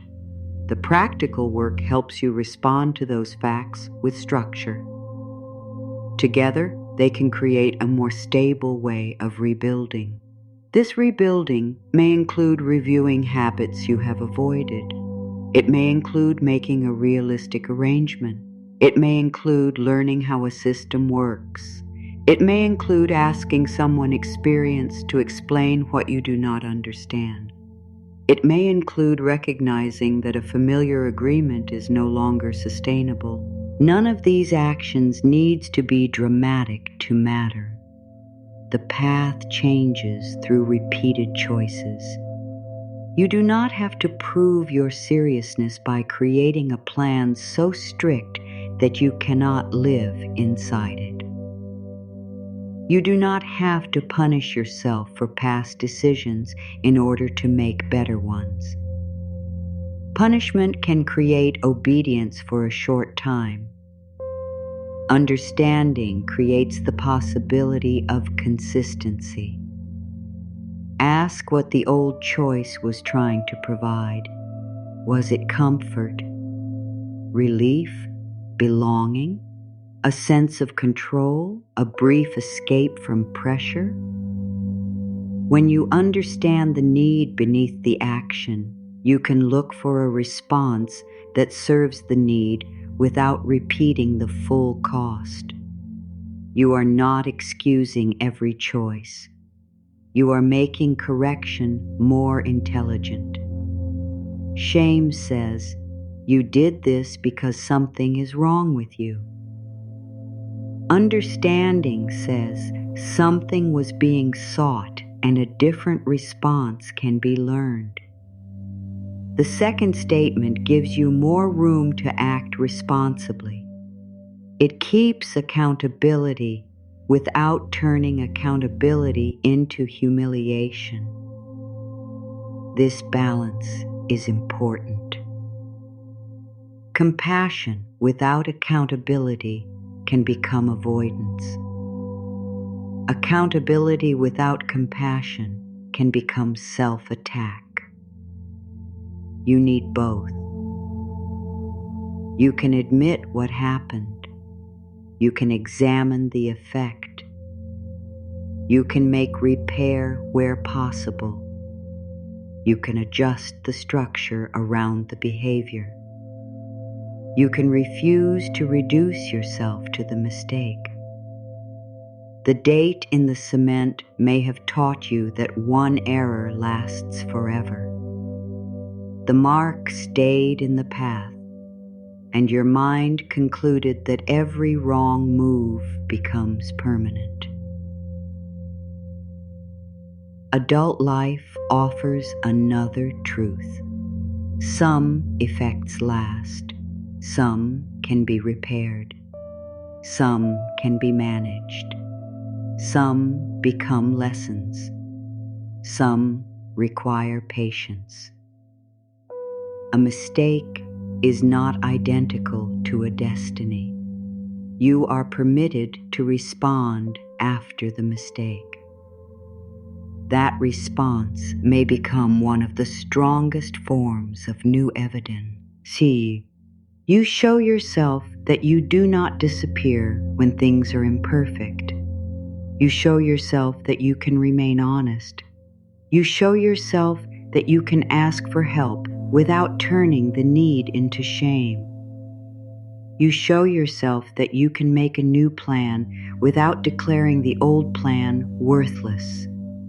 Each response softens the authority of the original mark.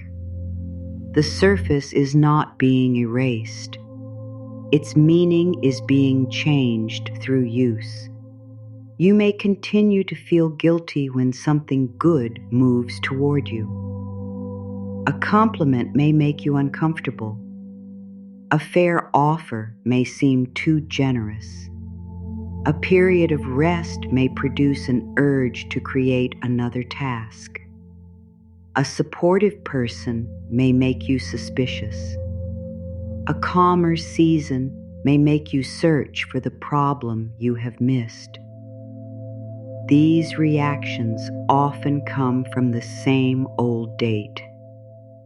If the original season taught you that good conditions are temporary, you may try to prepare for loss before you have even experienced the good. You may reduce your enjoyment so the ending will hurt less. You may create strain because strain feels more recognizable. You may reject kindness before it can become important.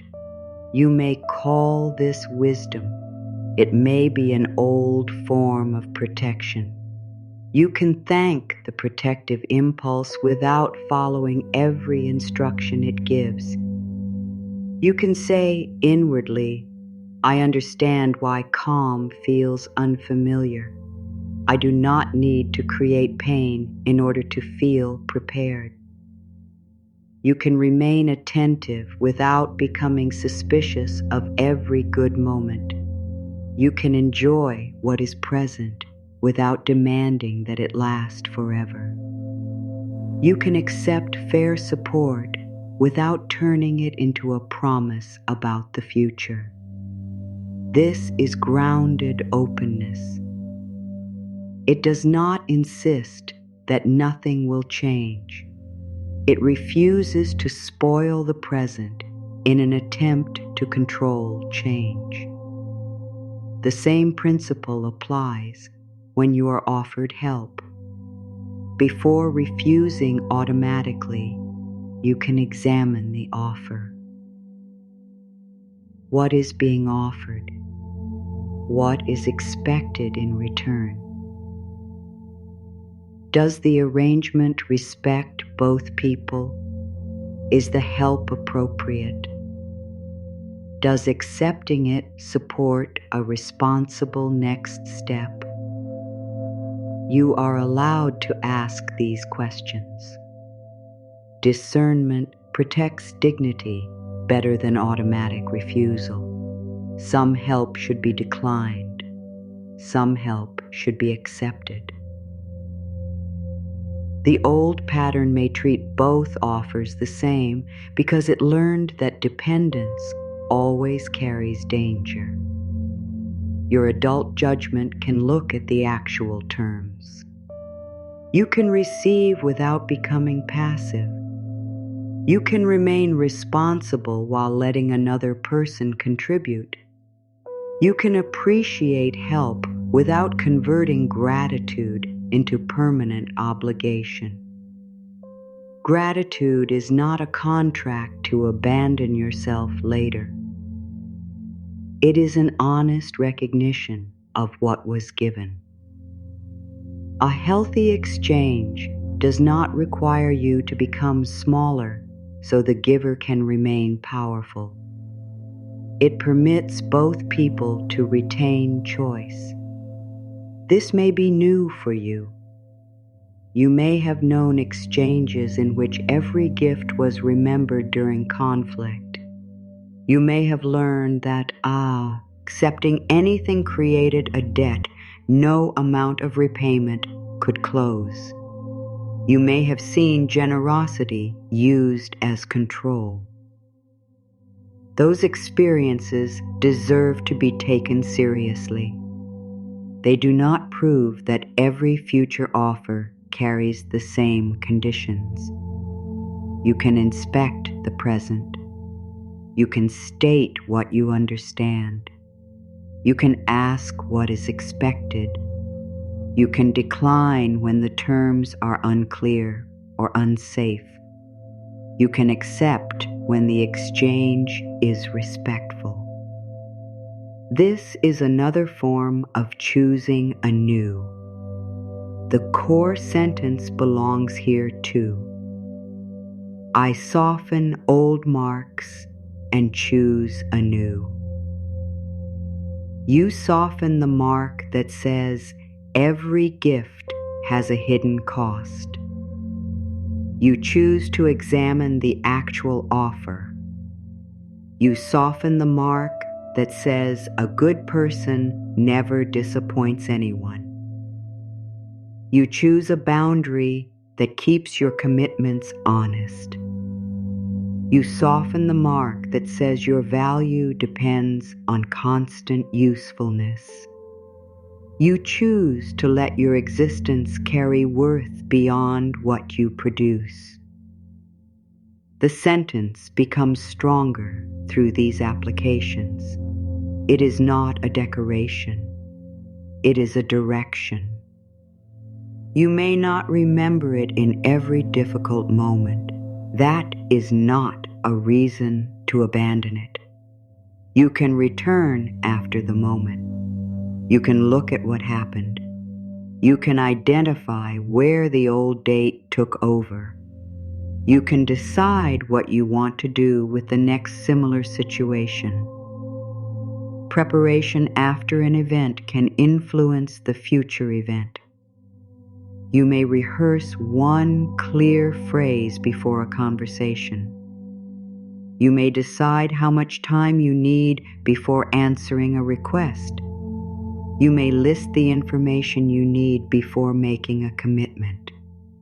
You may choose a person to consult when fear makes the facts hard to evaluate. This preparation is not weakness, it is structure. The path was reinforced through structure. A new pattern also benefits from structure. Your old reaction may have been automatic because it required no decision. It followed the same groove each time. A healthier response may initially need support. You can create that support without turning it into another punishment. A reminder can be kind. A plan can be flexible. A boundary can be reviewed. A new habit can be adjusted. You do not have to build a perfect surface. You are learning to walk consciously. There may be people who preferred you when you did not question the route. They may call your clarity a change in personality. They may say you are no longer easygoing. They may remind you of the version of you who always agreed. Their reaction may activate the deepest guilt. Remember that another person's comfort is not the only measure of your health. The old version of you may have made life easier for others by carrying costs they did not have to see. When you stop carrying those costs silently, the arrangement changes. Change can reveal where balance was missing. This does not make every conflict proof that you are right. You still need reflection. You still need to consider your tone, your commitments, and the effect of your choices. You can correct yourself when correction is needed. The difference is that you no longer assume the existence of conflict means you must return to self-erasure. You can listen without surrendering your whole position. You can apologize for harm without apologizing for having a limit. You can revise your words without withdrawing the truth beneath them. You can remain open without becoming available for pressure. This is mature rebuilding. It asks more of you than repeating a perfect sentence. It asks you to tolerate the discomfort of behaving in a way the old date did not predict. The discomfort may be sharp at first. Your body may interpret a clear no as danger. Your mind may replay the conversation. You may imagine every possible consequence. You may feel tempted to send another message that undoes your boundary. Stay with the facts. Was the statement respectful? Was it honest? Was the limit real? Did you leave room for appropriate discussion? If the answer is yes, the discomfort may belong to the newness of the choice rather than the wrongness of it. You can let discomfort pass without reopening every decision.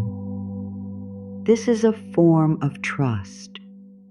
Trust is not blind confidence that you will always be correct.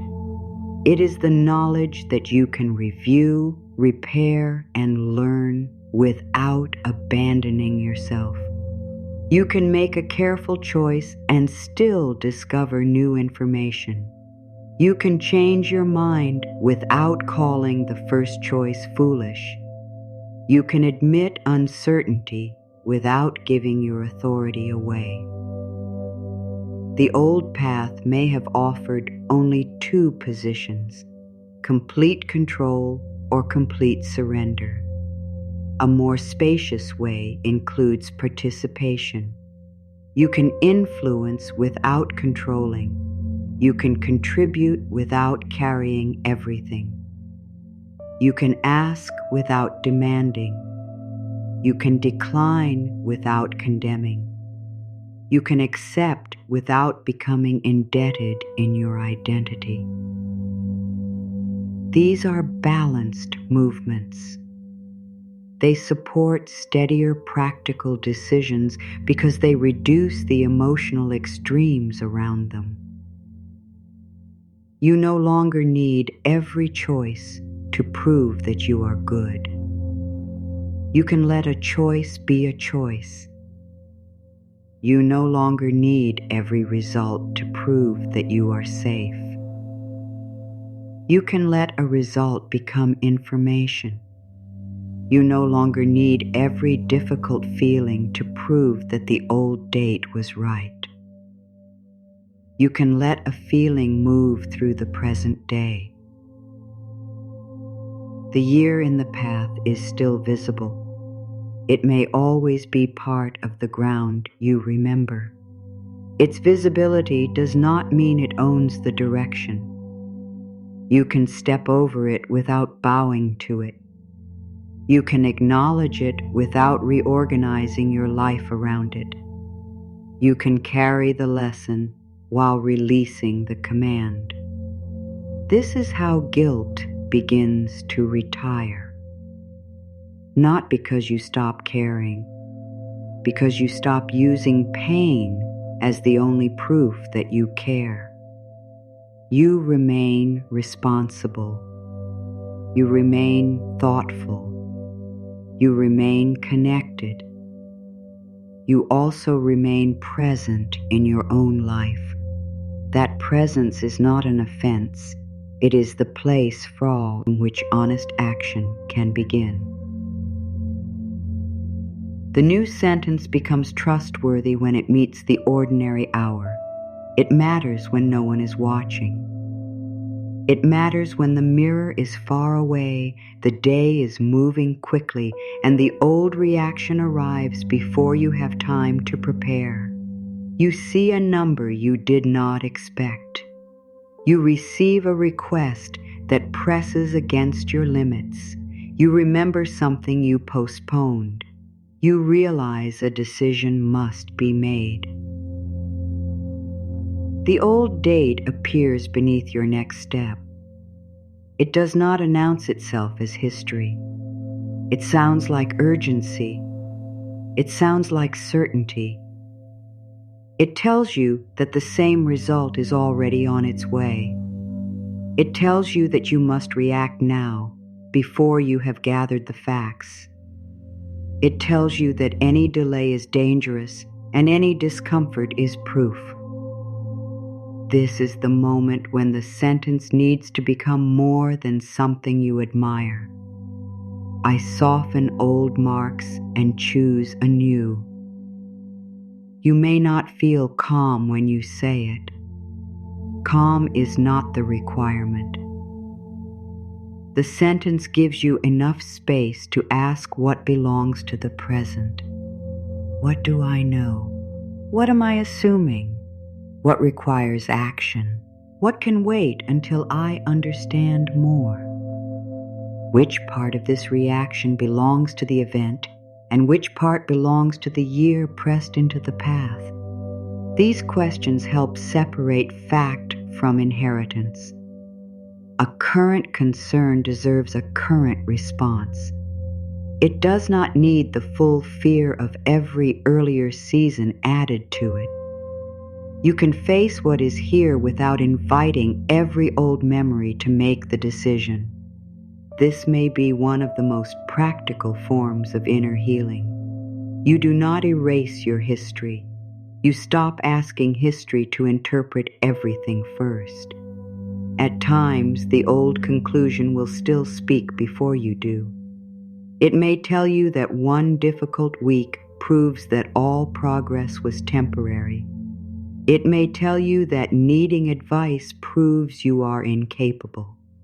It may tell you that someone else's hesitation means you asked for too much. It may tell you that a mistake has revealed your true nature. You can hear the statement and decline to build your response around it. You can say, "This is an old mark speaking with a familiar voice." Then you can return to the present details. A familiar voice can sound convincing without being accurate. It has had years of practice. It knows which fears will make you move quickly. It knows which memories will make you doubt yourself. It knows how to turn uncertainty into a verdict. You are not required to answer every verdict. You can ask for evidence.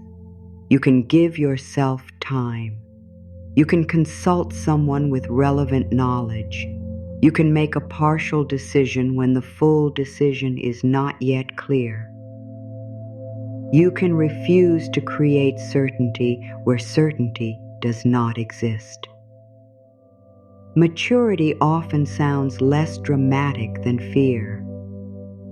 Fear says everything is at risk. Maturity says this part needs attention. Fear says you have ruined the future. Maturity says the next step matters. Fear says you should have known. Maturity says you can learn now. Fear says hide until you have a perfect answer.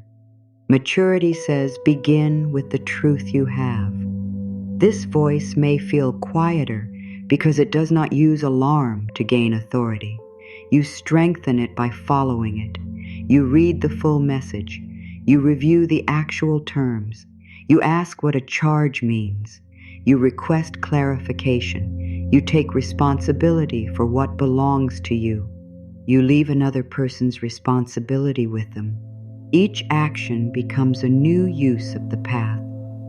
The date remains underfoot, but your movement no longer follows its command automatically. You begin creating evidence that a difficult subject can be approached without self-punishment. You begin creating evidence that uncertainty can be tolerated.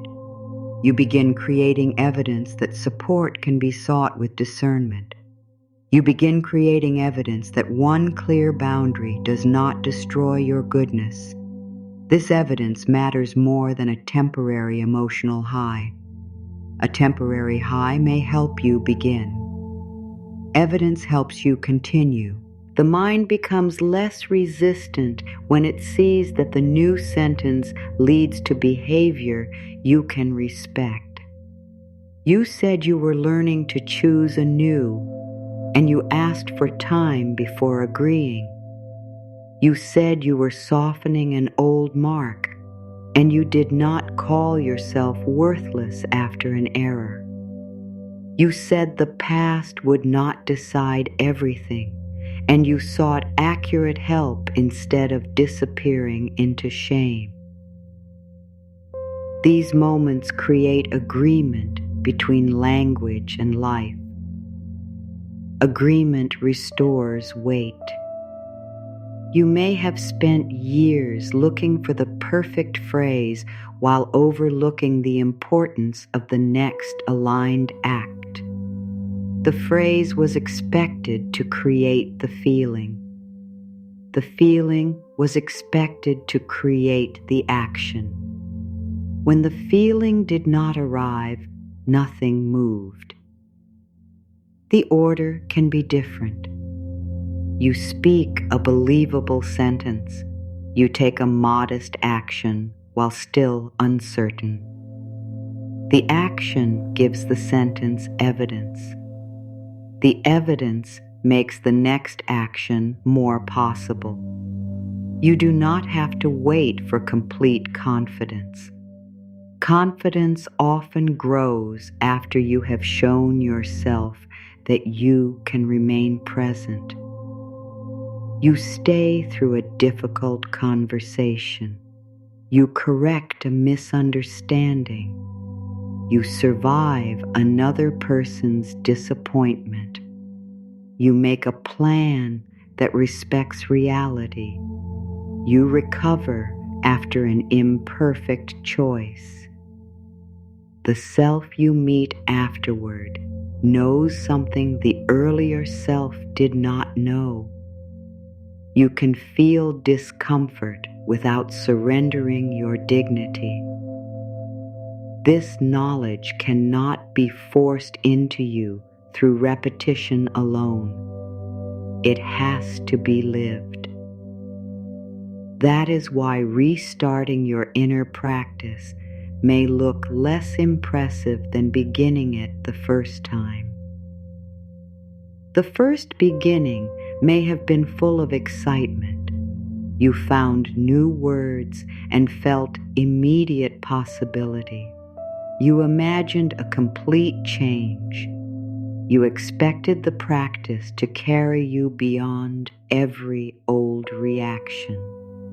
The restart is often wiser. It has fewer illusions. It knows that words cannot replace action. It knows that the past will not disappear because it has been named. It knows that resistance is not an enemy. It knows that one difficult day does not cancel the work. The restart may feel quieter, but it is built on stronger ground. You are not asking the sentence to rescue you. You are using the sentence to remain connected to yourself while you participate in your own life. This is a more durable form of hope. Hope does not need to deny facts. It needs to preserve possibility while facts are being faced. You can look directly at a limitation and still believe that learning is possible. You can acknowledge a consequence and still believe repair is possible. You can accept that a particular option is closed and remain open to other responsible options. You can admit that progress is slower than you wanted without calling it meaningless. This is how the path widens in your awareness. You stop seeing only the date. You begin seeing the ground around it. There is room to step with care. There is room to stand before responding. There is room to look at where you are rather than where fear insists you must be. The old Mark may have trained you to move as if every decision were final. This can make even small choices feel heavy. You may search for the one correct answer and become unable to choose.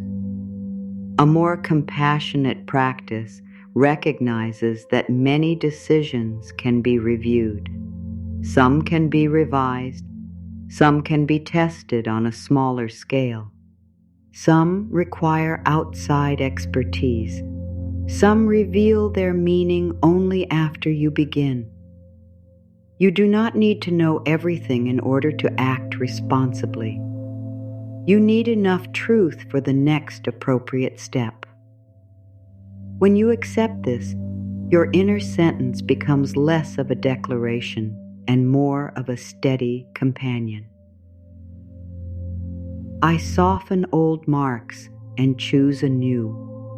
You say it before you ask a question you once would have swallowed. You say it after catching yourself in an old reaction. You say it while reviewing an agreement that no longer fits. You say it when guilt appears after you protect something important. You say it when help is offered and you decide to examine the terms instead of refusing from habit. The same words can meet different moments because the practice is not about producing one emotion. It is about remembering your authority. Authority does not mean control over every outcome. It means participation in your response. You cannot make another person understand. You can speak clearly. You cannot guarantee acceptance. You can refuse to reject yourself first. You cannot prevent every loss. You can seek sound information and act with care. You cannot create certainty through thought. You can create a more honest relationship with uncertainty. This authority is modest, but it is real. It is enough to change downstream behavior. It may affect how soon you address a problem. It may affect whether you ask for guidance. It may affect the conditions you accept. It may affect whether you continue after disappointment. It may affect how quickly you repair an error. These shifts can alter the course of your practical life without relying on magical claims. A calmer mind may see an option, panic overlooked. A respected self may ask a question, shame suppressed. A person who believes correction is possible may act sooner. A person who no longer treats every setback as identity may recover with greater consistency. This is the kind of prosperity that begins within conduct. It is not a guarantee of a particular result.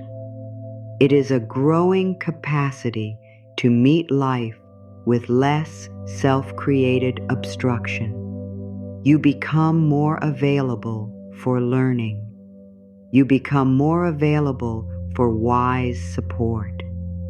You become more available for fair exchange. You become more available for rest that restores judgment. You become more available for opportunities that require you to be visible without apologizing for existing. Availability does not force the world to respond in one way. It means you are less likely to close every door before reaching it. The old date taught you to expect one ending. The new practice helps you remain present long enough to discover what is actually here. At times, another person may recognize this struggle in you because they are rebuilding too. They may be standing before their own hardened year, wondering why the words that once comforted them now feel empty. Share this with someone rebuilding if it can remind them that resistance is not failure and that a kinder sentence can begin again. Then return to your own path. Your task is not to convince everyone. Your task is to live the sentence honestly. There will be days when you forget it. The old reaction will arrive. You may speak too quickly. You may shrink from a request. You may return to a familiar form of self-attack. When awareness comes, begin there. Do not use the delay as proof that nothing has changed. The moment of awareness is already different from unconscious repetition. You can stop. You can name what happened. You can decide whether repair is possible. You can prepare for the next similar moment. This is how returning becomes part of the practice rather than evidence against it. You may have been taught to value unbroken performance. Real rebuilding is often made of returns. You return to respect. You return to facts. You return to a boundary. You return to the question you avoided. You return to the help you need. You return to the sentence. I soften old marks and choose anew. The words do not scold you for leaving. They do not demand an explanation. They give you a place to stand now. From that place, the practice can begin to shorten. Long explanations are useful while you are understanding the old date. Once understanding has taken root, fewer words may carry more weight. You know what the mark means. You know why it feels familiar. You know that, but familiarity does not make it law. You know that action gives language substance. You know that support and practical guidance have a rightful place. Now the inner voice can become clear. I can face what is here. I can learn what I need. I can ask without shame. I can listen without shrinking. I can decide with care. I can revise without humiliation. I can repair without condemning myself. I can respect my limits. I can honor my effort. I can seek sound guidance. I can let facts be facts. I can release the added verdict. I can slow the old reaction. I can choose my next response. I can remain present. I can keep my dignity. I can accept appropriate help. I can give without disappearing. I can rest without proving exhaustion. I can plan without punishing myself. I can look clearly. I can speak clearly. I can begin again. These lines are not promises about the world. They are commitments about your relationship with yourself. They remind you of capacities that can be practiced. They ask no one else to change before you can use them. They do not deny that circumstances may be demanding. They help you carry less unnecessary cruelty into those circumstances. This matters because cruelty consumes energy. Self-attack may feel like discipline, but it often makes honest review harder. It encourages hiding, delay, and defensiveness. It turns a correctable issue into a threat against identity. Respect creates more room for truth. You can admit a poor decision when the admission does not require you to become a bad person. You can ask for instruction when not knowing does not make you inferior. You can review a pattern when the review is not a trial. You can face a number when the number is not treated as a measurement of your human worth. This is not softness without standards. It is standards without humiliation. You can expect honesty from yourself. You can expect follow-through where it is possible. You can expect repair after harm. You can expect willingness to learn. You can hold these expectations with a voice that supports the person responsible for meeting them. A voice of contempt may create short bursts of compliance. A voice of dignity can support long-term participation. You are building participation. You are learning to remain in the room with your own life. You do not flee every difficult subject. You do not turn every concern into catastrophe. You do not use a hopeful phrase to avoid practical truth. You let truth and hope stand together. The old date says that difficulty always ends the same way. Truth says this moment has its own facts. Hope says your response is not fully decided. The path carries history. Your step carries choice. This is enough for a new pattern to begin. It begins when you do not lower your eyes after speaking kindly to yourself. It begins when you let the sentence remain in the room without demanding proof. It begins when you take one action that agrees with it. It begins when guilt rises and you examine whether you have actually done harm. It begins when you stop calling fear intuition before gathering information. It begins when you accept that steadiness may feel unfamiliar for a while. Unfamiliar does not mean false. New does not mean unsafe.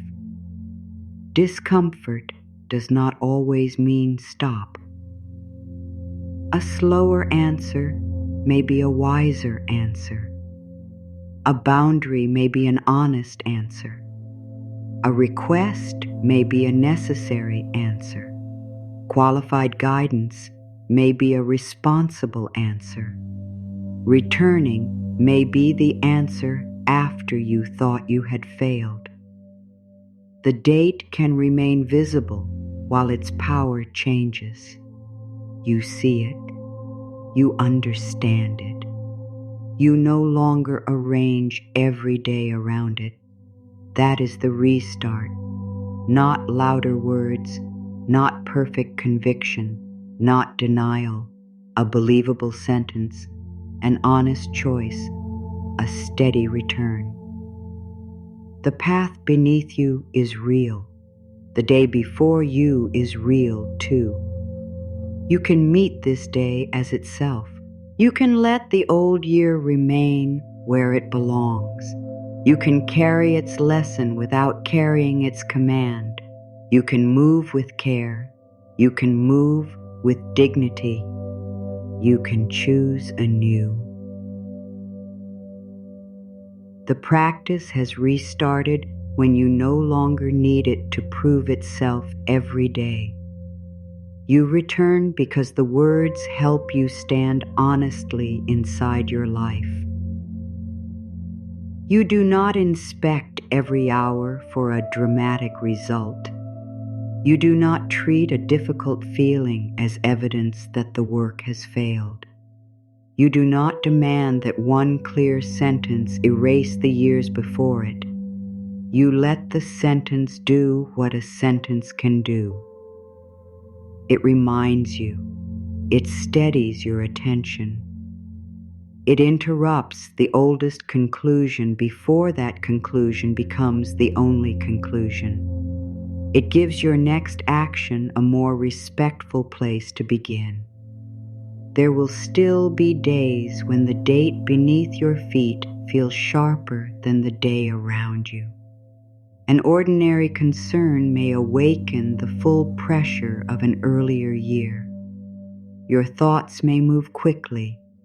Your body may prepare for a danger larger than the facts before you. You may feel the urge to predict, withdraw, agree, spend, save, explain, or overwork before you have understood what is needed. You can recognize the pressure without becoming ashamed of it.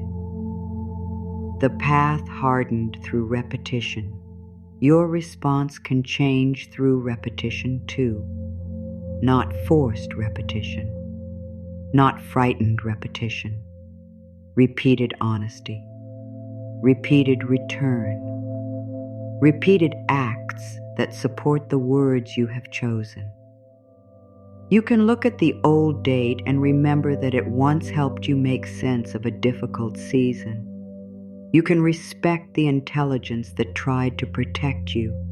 You can also recognize that a rule created under pressure may be too narrow for the life you are living now. A protective rule can be thanked and retired. It does not have to be hated. It does not have to be defended forever. You may say, I.N.W. Ardley, you helped me understand what I could not understand then. I have more understanding now. This is not rejection. It is development. The younger part of you does not need another argument. It needs evidence that the adult you will remain present.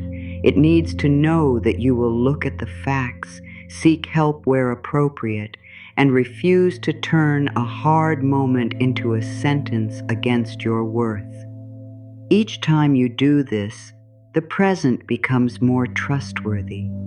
You show yourself that you can open what you once avoided. You show yourself that you can hear no without becoming nothing. You show yourself that you can make a request without apologizing for being alive. You show yourself that you can accept a fair exchange without searching for punishment afterward. You show yourself that you can feel concern and still choose a measured response. This is how the old year stops repeating itself through every day. The date remains an artifact of pressure. It no longer becomes the calendar of your future. You may have hoped that encouraging words would make you feel powerful all the time. A wiser hope is available now. The words can help you remain kind enough to think clearly.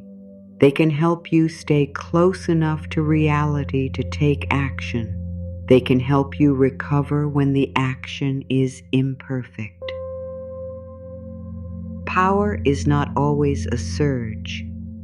Sometimes it is the refusal to abandon yourself after disappointment. Sometimes it is the patience to gather one more fact.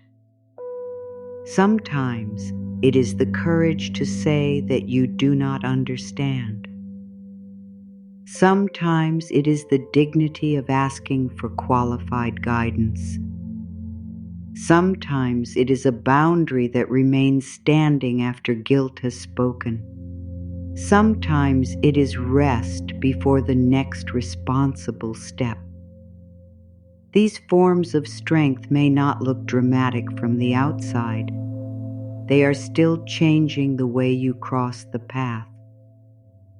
The old date may say that urgency is the only way to remain responsible. You can answer with preparation. It may say that fear is the only way to stay alert. You can answer with attention. It may say that shame is the only way to correct yourself. You can answer with accountability and care. It may say that exhaustion is the only proof of effort. You can answer with steadiness. It may say that receiving support weakens you. You can answer with discernment. The new answer does not need to defeat the old one in a single moment. It needs to become available often enough that you can choose it. Availability is the beginning. You may feel both responses at once. The old instruction says, hurry. The new one says, look. The old instruction says, hide. The new one says, ask. The old instruction says, prove yourself. The new one says, participate honestly. You are not waiting for one voice to disappear. You are strengthening your ability to decide which voice deserves action.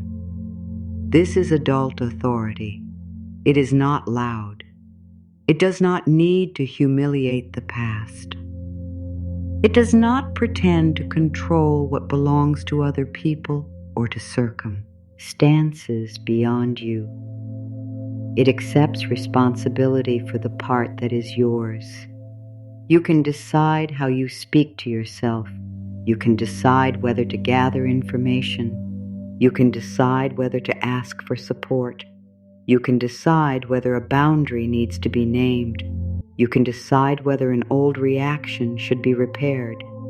You can decide to return. These choices are not small merely because they begin inside you. They affect the conversations you enter, the terms you consider, the opportunities you can evaluate, and the care with which you respond to difficulty. They affect whether you remain present. Presence is where wiser decisions become possible. When you are present, you can see more than the date. You can see the condition of the path today. You can see where the surface is strong. You can see where attention is needed. You can see that one old inscription does not describe every part of the ground. You can stop turning one remembered year into a complete map. This does not mean you become careless about risk. It means you evaluate risk with current information. You give the present the dignity of being examined on its own terms. The present may still require restraint. It may require a difficult conversation. It may require a revised plan. It may require patience. It may require outside expertise. A grounded practice does not resist these needs. It helps you approach them without adding the claim that needing them makes you deficient.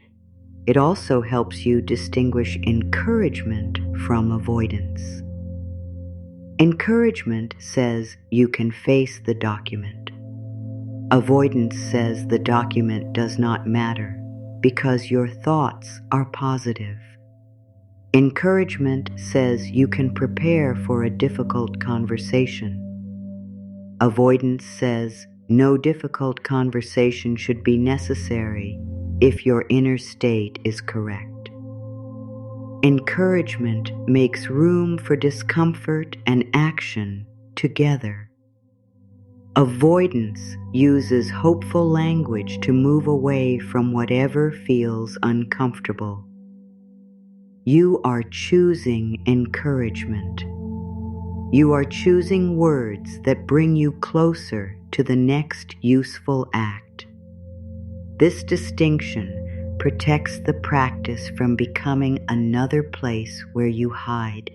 It keeps your hope connected to conduct. It keeps compassion connected to truth. It keeps your dignity connected to responsibility. When a statement helps you look more clearly, it is serving you. When it helps you ask a wiser question, it is serving you. When it helps you recover enough to make repair, it is serving you. When it demands that you deny what is happening, it has moved away from its proper work. You are allowed to adjust the words when that happens. You are allowed to make them more precise. You are allowed to replace a sentence that creates inner conflict with one that supports honest movement. Changing the language is not failure. It is evidence that you are listening. You can need instruction and remain intelligent. You can need time and remain responsible. You can need help and remain capable. You can change direction and remain trustworthy. You can start over and retain everything you learned. The restart is not a return to nothing. You are returning with awareness. You know why sweeping declarations became hard to believe. You know why force created more resistance. You know that the mind listens for agreement between language and conduct. You know that a bridge sentence can carry you farther than a claim you cannot inhabit. You know that one aligned action gives the words substance. You know that guilt can be felt without being obeyed. You know that the year in the cement was a record, not a command. This knowledge changes how you practice. You no longer stand before your own eyes as a judge demanding evidence of instant change. You stand as a witness. You witness the fear without exaggerating it. You witness the progress without dismissing it. You witness the old mark without calling it destiny. You witness the next choice while it is still available. A witness can tell the truth with kindness. Today was hard. I still stayed. I felt the old reaction. I did not have to become it. I made an imperfect choice. I can repair what is mine. I needed support. I was worthy of asking. I felt guilt. The boundary still mattered. I did not know. I was willing to learn. These statements have weight because they do not ask you to escape your experience. They help you interpret it without cruelty. The mirror can recognize this voice. It is not trying to sell you a perfect future. It is not using hope to cover fear. It is not asking you to perform confidence. It is speaking from the place where history and choice can exist together. The old date is part of the path. Your next step is still yours. You can also stop measuring this practice by the wrong signs. A strong practice does not always create an immediate change in mood. It may create a change in honesty. You catch yourself sooner. You hear the harsh sentence before it finishes. You recognize that a reaction is older than the event. You become less willing to let one difficult moment define the whole day. These are signs of movement. Another sign is that your language becomes more specific. Instead of telling yourself that everything will be fine, you say that you can gather what you need for the next decision. Instead of claiming that you never feel afraid, You say that fear can be present without taking control of your response. Instead of insisting that you have complete confidence, you say that you are willing to act with the confidence available to you now. Specific language gives your mind less reason to argue. It also gives you a clearer way to follow through. You know what gathering information looks like. You know what asking for time looks like. You know what refusing self-attack looks like. You know what a respectful repair looks like. The practice becomes visible in conduct. You may also discover that some sentences belong to a former version of your needs. A line that helped when you were learning basic self-respect may not be the line you need when you are learning discernment. A phrase that once helped you stop rejecting support may need to mature into language about examining support carefully. A statement that helped you imagine possibility may need to mature into language about planning, patience, and sustained effort. Growth can require new wording. You are not betraying an old practice by outgrowing its language. You are listening closely enough to update it. The mirror can help with this when you use it as a witness rather than a judge.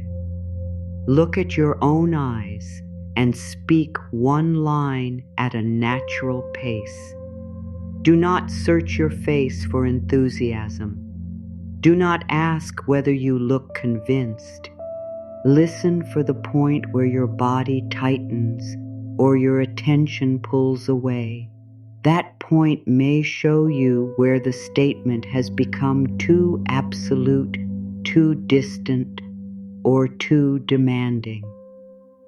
Then adjust it without shame. I am completely safe may become I am learning to create more safety in the choices available to me. I always trust myself may become I am building trust by reviewing, deciding, and repairing with care. I never worry about practical matters may become I can face practical concerns without turning worry into my only guide. The adjusted line is not less courageous. It is more usable.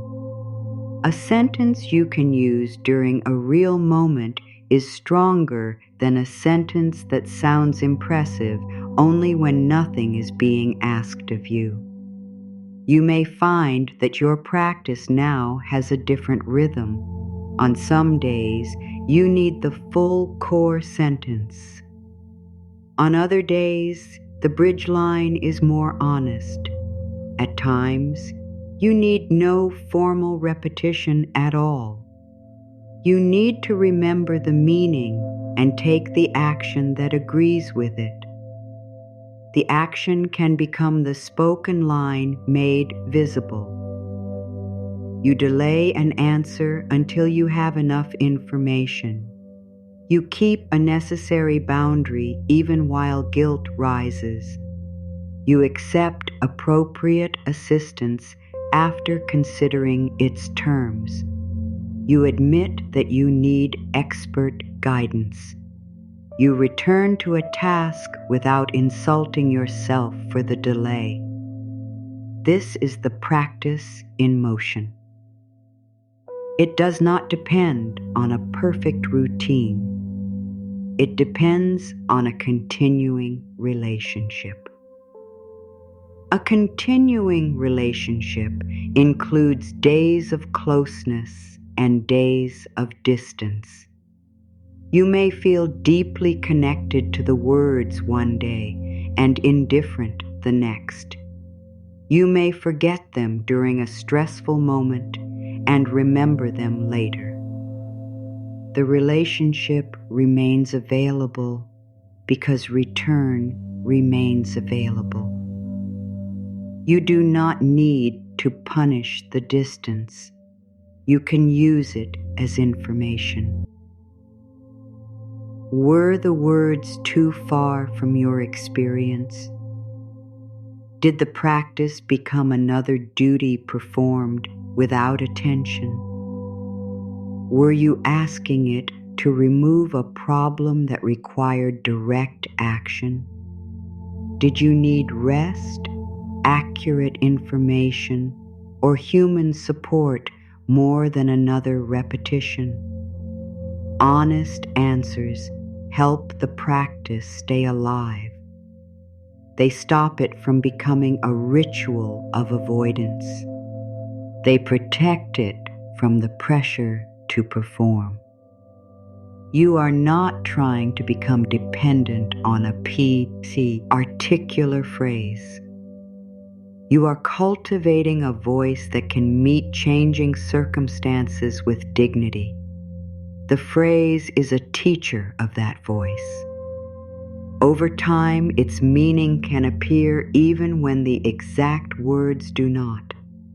You may hear it in the way you ask for clarification. You may hear it in the silence before an automatic yes. You may hear it in the decision to review rather than accuse. You may hear it in the choice to seek help before the pressure becomes unbearable. You may hear it when you stop treating another person's response as the final measure of your worth. The sentence is becoming part of your conduct. That is a deeper form of remembrance. The date in the path was preserved because the surface hardened around it. Your new direction becomes durable because your actions begin to form around it. A respectful answer supports the next respectful answer. A repaired mistake supports the next honest review. A clear limit supports the next moment of discernment. The structure begins to agree with the sentence. This agreement is quiet. It may not look like a transformation while it is happening. Later, you may realize that you no longer hold your breath before every practical conversation. You may realize that you ask questions sooner. You may realize that guilt still visits, but it no longer changes every decision. You may realize that you can look at your own eyes without trying to sell yourself a story. You are speaking to someone you have learned not to abandon. That is why the words carry weight again. You can let the rain of new language fall over that understanding now. No strain, no test, no demand for a special feeling.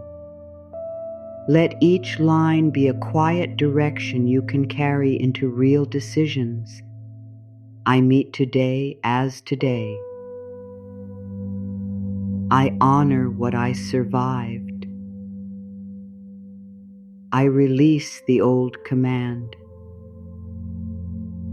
I keep the useful lesson. I face facts with dignity. I ask clear questions. I welcome sound guidance. I make room for learning.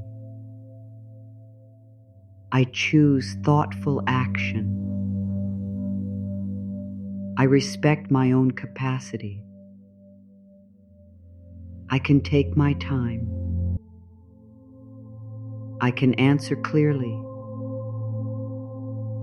I can revise a plan. I can recover from error.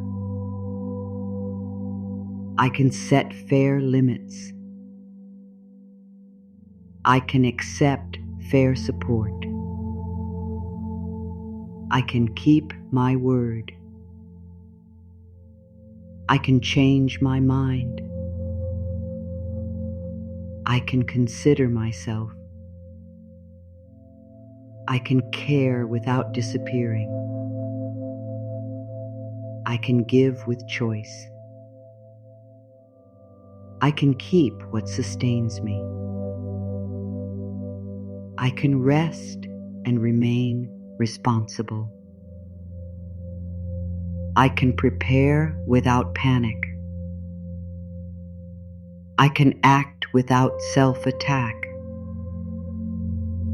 I can learn without shame. I can ask without shrinking. I can listen without surrendering. I can let guilt pass. I can keep the boundary. I can trust careful thought. I can seek accurate answers. I can remain with the facts. I can release the verdict. I can meet uncertainty. I can choose with care. I can return with respect.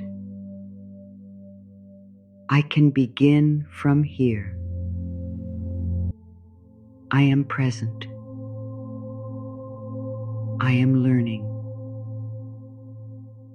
I am capable. I am discerning. I am rebuilding. I am steady. I am open. I am worthy. I am here. Clear mind. Calm courage. Fair exchange. Honest support. Wise limits. Steady choices. Open hands. Dignity kept. Old marks soften. I choose anew. Let the final lines remain close to the ground. You do not need to rise above your history as though it never happened. You rise by standing differently upon it. You keep the endurance that helped your family continue. You release the fear that said continuation was the most you could hope for. You keep the lessons that make you careful. You release the punishment that made care feel like pain. You keep your compassion. You release the rule that compassion requires your absence. You keep your responsibility. You release the belief that responsibility must always feel heavy. You keep your memory. You release its claim over every decision. The year scratched into the surface belongs to the moment when the path was soft. It tells you that pressure was present. It tells you that something mattered enough to leave a mark. It tells you where an old expectation began. It cannot tell you what every day after it must become. You are the living person crossing the path now. You carry judgment the mark does not possess. You carry information that was not available then. You carry the ability to ask, compare, reflect, and repair. You carry a voice that can become kinder without becoming careless. You carry the right to treat your present life as more than an echo. When the old reaction returns, you will know where to look. Not for blame, for context. Not for proof that you are broken. for the place where a former rule is asking to be reviewed. You can meet it with the core sentence. I soften old marks and choose anew. You can use the bridge when the full sentence feels dist. And I am becoming willing to choose anew.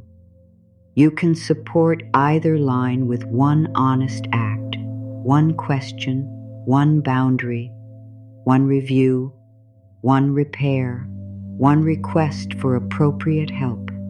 The act gives the words somewhere to live. Then the words can accompany the next act. This is how trust is rebuilt, not in one performance before the mirror. In the repeated experience of staying on your own side while facing what is true. Your eyes may still show concern. Let them. Your voice may still carry uncertainty. Let it. Truth does not have to sound fearless to be trustworthy. You can speak with care while your confidence grows.